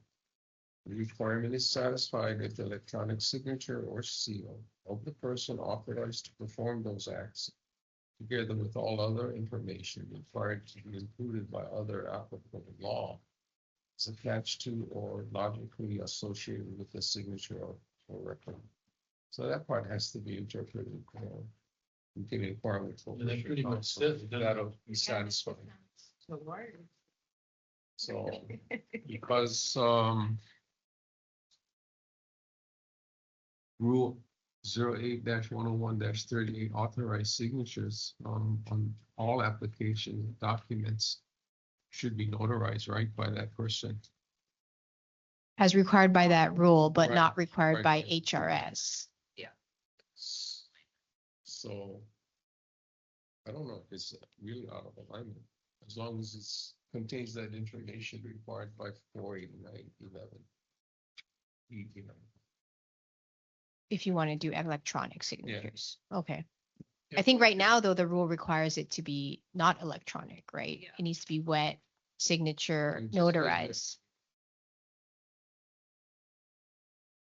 It doesn't accept faxes. You need to provide the original. Yeah, Oh, that's right.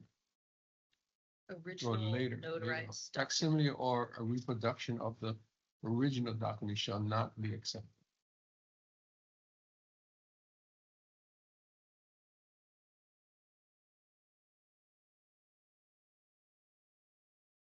So do you want to put that on your agenda for next meeting? That specific rule? I mean, I think the agenda item for today is more broad about electronic signatures.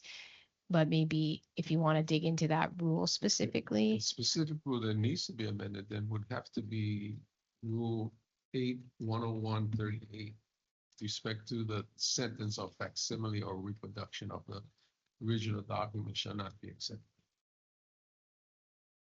Or at least review the documents that require notary right now, which can be.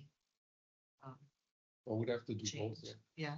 Well, under 489E11, even if it requires a notary,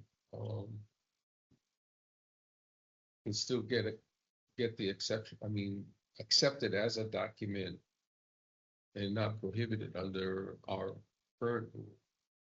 Rules, 10138. So even if it's requires a notary, if we amend 10138 to say it is acceptable, then all you need to do is meet the requirements of HRS 489E-11, and then it becomes acceptable.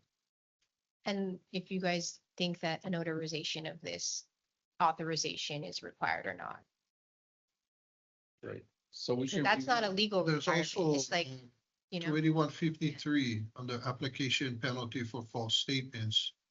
Every application for a license, a renewal of a license, or the transfer of a license shall be in writing, signed and except for the renewal of a license notarized by the applicant or in the case. So what you're saying is that 489E11, even though 28153 requires a notarization, 489E11 acknowledges the electronic version of that notarization. Yeah.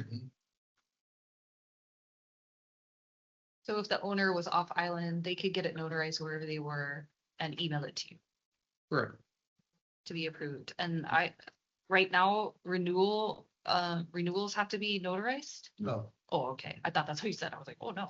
No, it's not specific to a liquor license, but Oh, okay. And they'd have to attach the actual notarization on that email. In other words, it says in number 11 that the actual thing has to be attached, the notarization. so the electronic version of the notarized Right. document Right. would be acceptable according to Everybody. 489E11. As long as you make the change in 138. 38. Or 38. Yeah. 10138. Which then would technically allow for those online notary companies because then they're gonna get the form and email it. Right. So that solves that too. And then stamp on it. I mean, so to what extent now, okay, because right now we were informed that we were able to accept for, say, specific for the class 10. A signed document that is scanned and emailed would be an acceptable as an electronic signature. So if someone took that same notarized document, scanned it and sent it in an email, that meets that same requirement. I think so. Yeah. Because in 48911 is what says it's okay as long as it's together with all other information required to be included. In other words, the notarization is part of that thing that they send you. It's good to me. I think what JD mentioned earlier, that having the merchant sign or attesting that it is their signature, especially if we're gonna be accepting it electronically, has to be put on our forms. Well, not what she explained of how you can file, or as attorneys, you can file a court document. Or anyone can file a court document, basically. And if they digitally scan it and send it in, the complaint is the complaint. It'll have to be docketed. There's a no kick rule by the court clerks. Right? it's been a while since I've done litigation, JD, but That's what I believe. And so. So that's not necessary. Not necessary. But you know, if that's something that you want to do, that's just because it's not legally required as like a, you know, what you think is the best practice, you can add a attestation. I'll have to look at our contract form. I mean, we have general conditions. It might say that in our general conditions when they sign, like you read the signature below. It's probably in our general conditions. Yeah, there's provisos when you use DocuSign that you have to actually sign off and say, yeah, I agree to the conditions of that. I mean, there's so many ways that you can accept an electronic signature, you know, from signing, scanning and sending it in, DocuSign, or even An you have- electronic signature stamp. Right, Yeah. right, an electronic signature stamp. So there's different methods of doing it. So the department would get it, you know, various ways, yeah. But I don't know, just to Yeah, currently the Ethics Commission, when they review your financial disclosure. Right, you and can send it sign, you can sign it. electronic. Electronically, you can do it on your computer, and you gotta use your mouse, and of course, the signature almost looks like yours, but not really. So yeah, I think that's a, a valid point, and that's a good recommendation to add some kind of attestation if that's what you want to do. I mean, if anybody could do it and sign your name to it and send it in. I'm just thinking, is there any risk to the department? We've been doing this for a long time. There hasn't been any problem so far. I don't think anybody ever turned in a fraudulent request for a license or an application. No, they need in person, that's fine. I mean, they need the red They signature. tried a liquor license renewal Yeah. to forge signatures, yes. Well, that's what I think, like, if we can make it to where it's signed and the renewal can be accepted via email, that will reduce forgery. So I think that really happens when the owner's off island and they're like, oh no, it's the 30th and this is due on the 31st. And we don't have time to FedEx it. I think he passed away. Oh, Well, yeah, That's what I heard. I would have done the same thing. We're being I recorded. then forging the checks. But then if it can just be emailed by the person, here's the signed form. It's easier than trying to FedEx it overnight or hop on a plane and fly. Actually, has to do with that. Because right now you guys can't even like if I filled out all the applications at home and then I scanned the documents and then I emailed it over, then does that still count? It's like an emailed over version. Is that kind of? I don't know, because now we're in a different realm of this discussion. I think originally when we were talking about the Class 10 special license application, that was specifically addressed by the law that was just passed. And yeah, electronic signatures and electronic copies are able to be accepted, in lieu of that original signature. But I don't know, right now, it seems like the conversation is going in a different direction towards a regular license application and other documents that come in through the department. I don't know if that's gonna require a closer look, especially when we're talking about the different notarized documents. I understand the 49E11, and I see where it says that. And again, we don't have any problem with that. The notarization always, especially in specific to the authorized agent form, was just another level of protection for the licensee. I have seen authorized agents actually cancel a liquor license because they're having with their boss or whatever the case may be. So those, because of that notarization requirement. Now, if that was just a document that could be signed by whoever and unverified, and something like that were to happen, I think that could end up being a lot messier than it would be than the department being able to prove that, sorry if your guy did what he did, but you signed saying he's allowed to do it. Other than the licensee coming back after the fact and saying, I never signed that document. That's not my signature. You know what I mean? So it's just a level of protection, and wherever we go with that is something you guys. I don't have any more questions. So where do we go from here? Do we? To the next item on the agenda. Well, I think we're asking if we're gonna put 38 on the agenda for next meeting, and I would say yes, please. Okay. We'll carry this over to our next meeting so more research can be done. Then we can put together proposed new language to evolve. Do we need a motion? No, you can No. put whatever you want Okay. on the agenda. Okay, no, to carry it over to next. No, Okay, it's up we'll- to you, Chair. Okay, we'll just carry it over to our next meeting of September.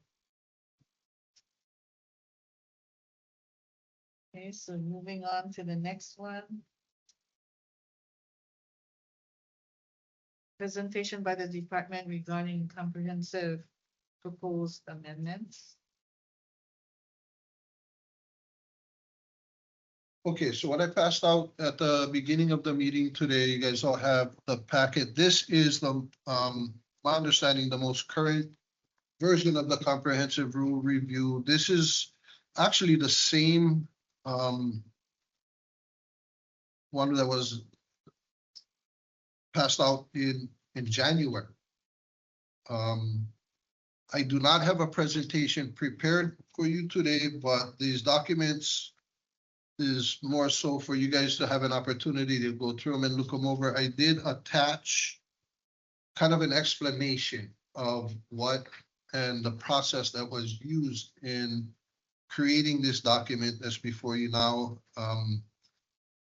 What I'd like is an opportunity to meet with staff and try to, again, because we're still making the changes that we're making, we're kind of in the limbo of where we're at as far as where we're going to be once we're able to complete these rule amendments that we're doing right now. And then incorporate those into this comprehensive rule review. And then hopefully that's when I'll be able to give you guys a copy of what we may be able to go forward with to the public. How long do you think that would? Ultimately, it depends on how long it takes us to approve and ratify these changes that we're in the middle of right now. You've all seen the ramp hour and the draft, the original draft. This is the same draft with changes made. Yes. Yeah, perfect. I mean, this has been going on for a year. Yeah. Or more. Well, and that's where we're at. And we keep making these little changes because we cannot wait. We need to move on it. So that's why we wanted to go over each one so that we could kind of, advance this thing forward. Right. So I'm thinking like we were gonna have a special meeting so you could make a presentation on each of the changes. So we could at one time. I mean, we know what changes that we've made so far. We have some delays, by the way, on the most recent one that we did. Maria notified us that the Maui News did not publish in time. So about the bathrooms being the bathroom requirement. Right. So that'll delay the customer another month too. I think, but that one is a complete repeal. So I don't know that it's going to change too much as far as how it gets transferred into the comprehensive. Right. But we know which ones that are being worked on right now. Yes. So being with that in mind and with the others that you have, should we do a special meeting so you can present it to us of what you have in here that you presented today? Like how we were gonna do it earlier this month, but we weren't able to. If we're gonna do that, I would request time to meet with the staff to make sure that we are up to date and I'm able to give you whatever is the most current version of where we are right now. I thought this was it. This was the copy that was distributed on January 14th, 2026. But we've basically been continuously making changes and additions since then until now and still going forward from now. So there are changes that have occurred that are not included in this version. Okay, so we know what the changes are, right? The ones that have already gone through, we do know what they Right. are, yes. And the ones that we're working on that still need to be posted, published. Yeah. So with that in mind, the others that you folks have been working on, could you folks do a presentation on those? When would you like that to take place, I guess is the question. Well, the sooner the better. We don't want to prolong it too long. We had a month already from when your employee was not here. Right. So how long more do you think we need? Like, Well, this month, I guess next month? one of the things that I'm trying to avoid is because there's a lot of work that goes into this. And to create another document like this, just to bring us up to where we are right now, that we know we're gonna still have to amend to go beyond that. There's a lot of work involved in that. So I guess I would say if we bring this back up to the table at next month's meeting, I will be able to give you the most current version of where we are now, but it's not going to be the version that we end up with when it's all said and done. So it just take into consideration the amount of work that it's going to take to bring us to the current that is going to have to happen again after that to bring us to whatever the new current ends up being at a later. Because the longer we take, the more piecemeal changes that we're gonna make, so it's just gonna extend it, prolong It's it. like a vicious cycle, because Yeah. the more piecemeal changes we make is what prolongs this as well. But I think if we just like get something in place, we're not gonna get it 100% So- on the first time there, and then we can change things So after. that's what this is. So you can take this opportunity to go through this and review, and utilize the document that's attached. Because it kind of does have somewhat of a key that's included in that document. And you can kind of see where we are with the knowledge of what is still on the table ahead of us. This will bring us to where we are now, ultimately. Yeah, I guess I thought we were getting the most current today because if I was in charge of that document, as we've been making these changes, I would just be adding it into that working document, but that hasn't happened between that and No, today. because the staff that is producing this that's not their daily responsibility. So this is an added responsibility above and beyond what their daily responsibilities are. Where's the list of changes? It's On that, that attachment that's, in that attachment, yes, so we can see what's been changed and, yes. okay, good. Yeah, I mean, I'm kind of just like, let's just rip off the Band-Aid, if those are decent, get it going, and then find the other things that need to be changed. So that's where we're at, and this is what you have. Great. These are the documents that you do have. So it would be, I think, a good opportunity to go through it, because we're all aware of where we are right now as compared to where we're going in the near future. So why don't we review it? At the next meeting, we can have our comments to what we reviewed on this that we received last year, January. And then from there, the department can, but you folks have to be working on it as well. Right. So what I can do on our end is I can try to compile the changes that have happened since then till now Yeah, in a separate document, so that we can just so we can review the changes. exactly Yeah. and figure out how they're going to mesh together into We've one all agreed to document. the changes, we've all seen that. Right. So this is August, September, October. It's gonna be the end of the year soon, shortly. So we should, Can we just put it on the agenda, well, we'll put it on the agenda for next one. for public hearing or? No, not for public hearing, but for our input. What,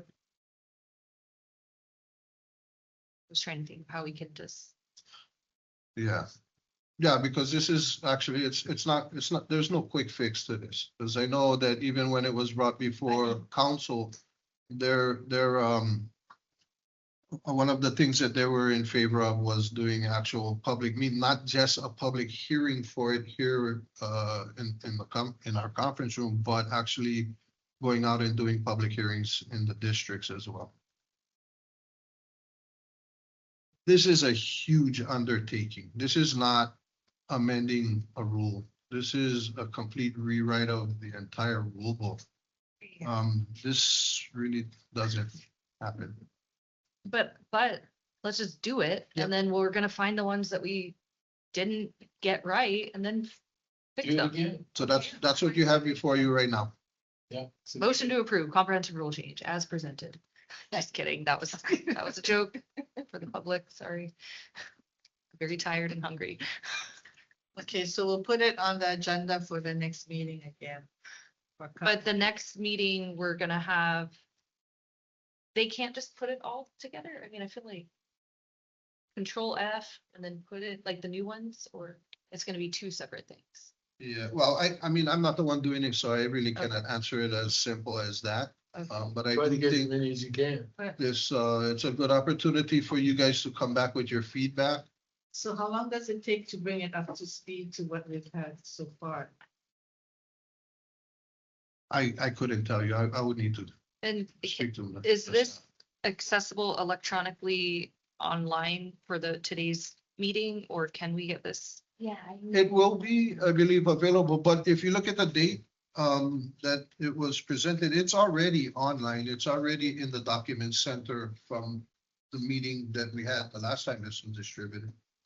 Okay, perfect. Yeah, now that I see that we got this in January, it's on us. We gotta push this through, you guys. It's too long. Someone emailed me the link to this, and I don't even know if I was here in January. But I believe because it's being distributed as meeting documents today, it will, I believe it'll show up on today's meeting. Okay. It will be later. It's not on Document Center because I just got it this morning. I haven't had time to put it in Document Center yet. It will be later.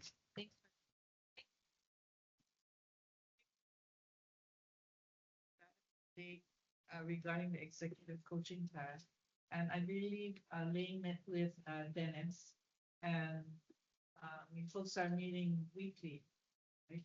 Yes. So anyway, Dennis Higashiguchi put together a pretty extensive 6-month coaching plan. And basically they will meet every week, and the areas that they're gonna be working on is leadership, communication and responsiveness, accountability, flow through and conflict resolution, team culture, collaboration and coaching, operational responsiveness and service quality, leadership presence, and succession planning.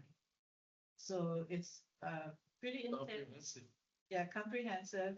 And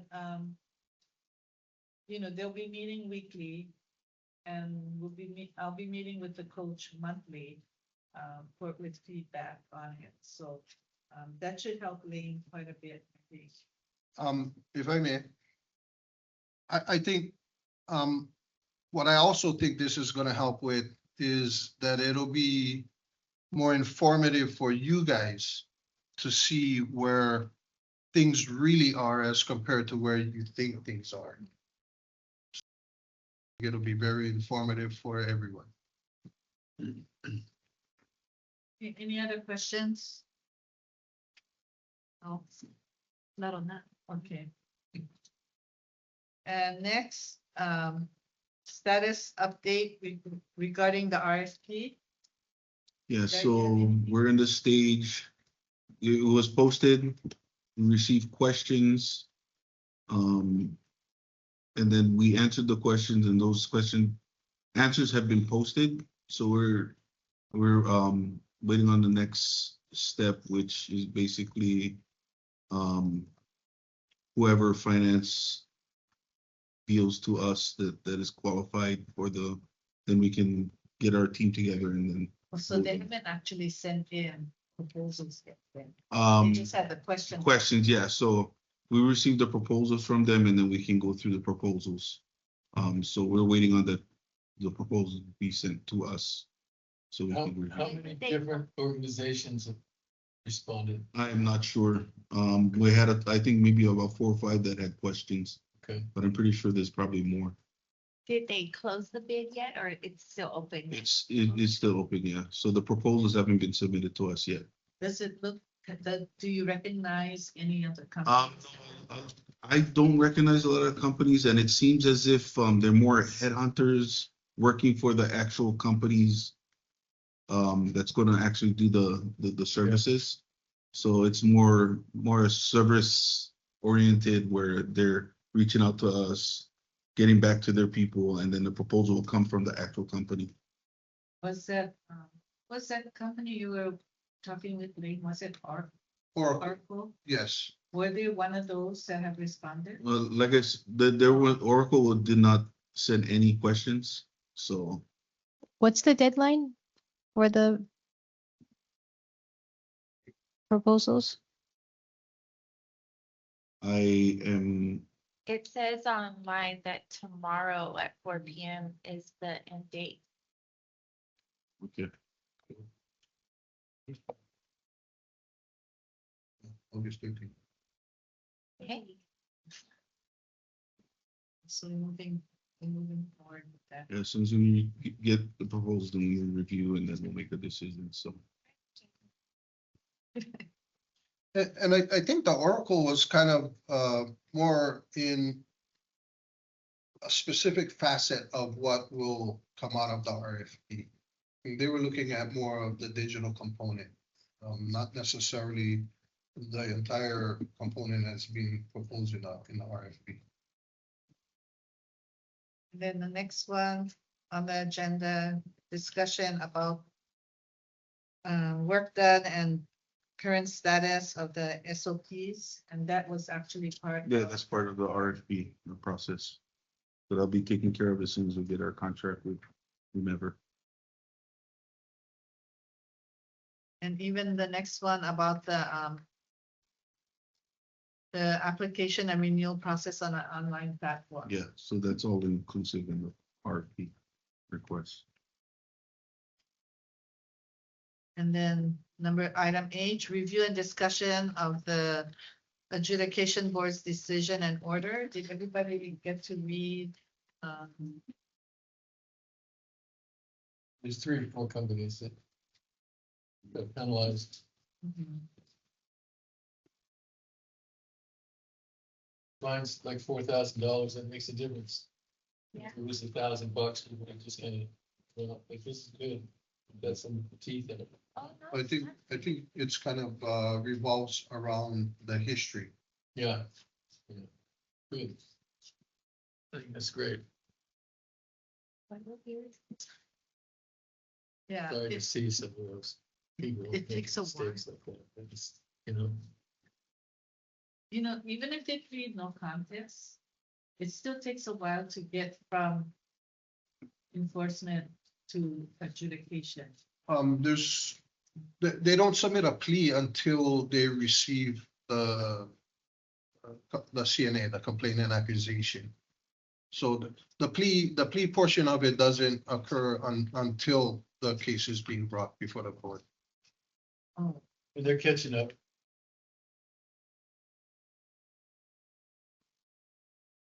any questions on this?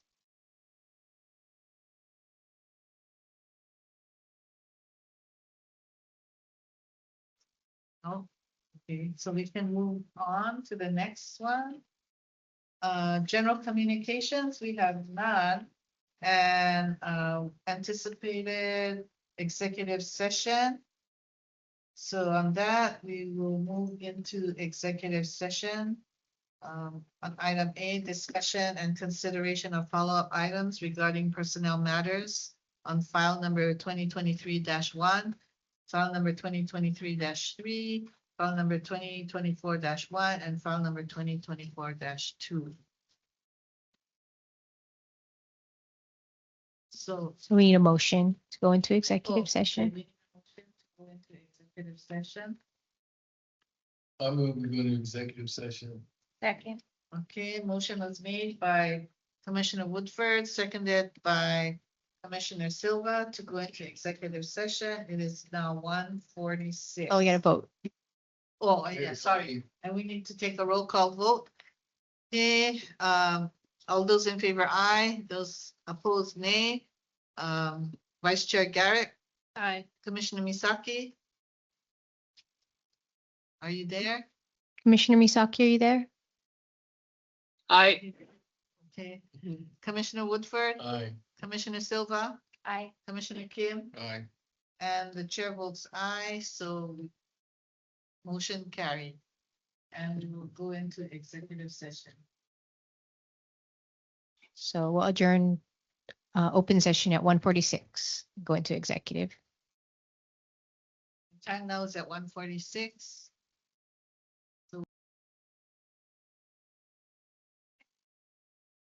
Okay, we're back. It is 2:40 and we are back in open session. So do we need to call them in? No, No. we have to adjourn the meeting, Chair, because we lost Commissioner Woodford, so we've lost quorum. Okay, since we lost quorum, we're back in open session and let's see, next meeting scheduled for Wednesday, September 9 at 9 a.m. and we will adjourn the meeting now at 2:40 p.m. Okay, meeting adjourned. Aye. Okay, bye. Bye. I'll be in person next meeting, so you'll always see me. Okay. Okay, bye.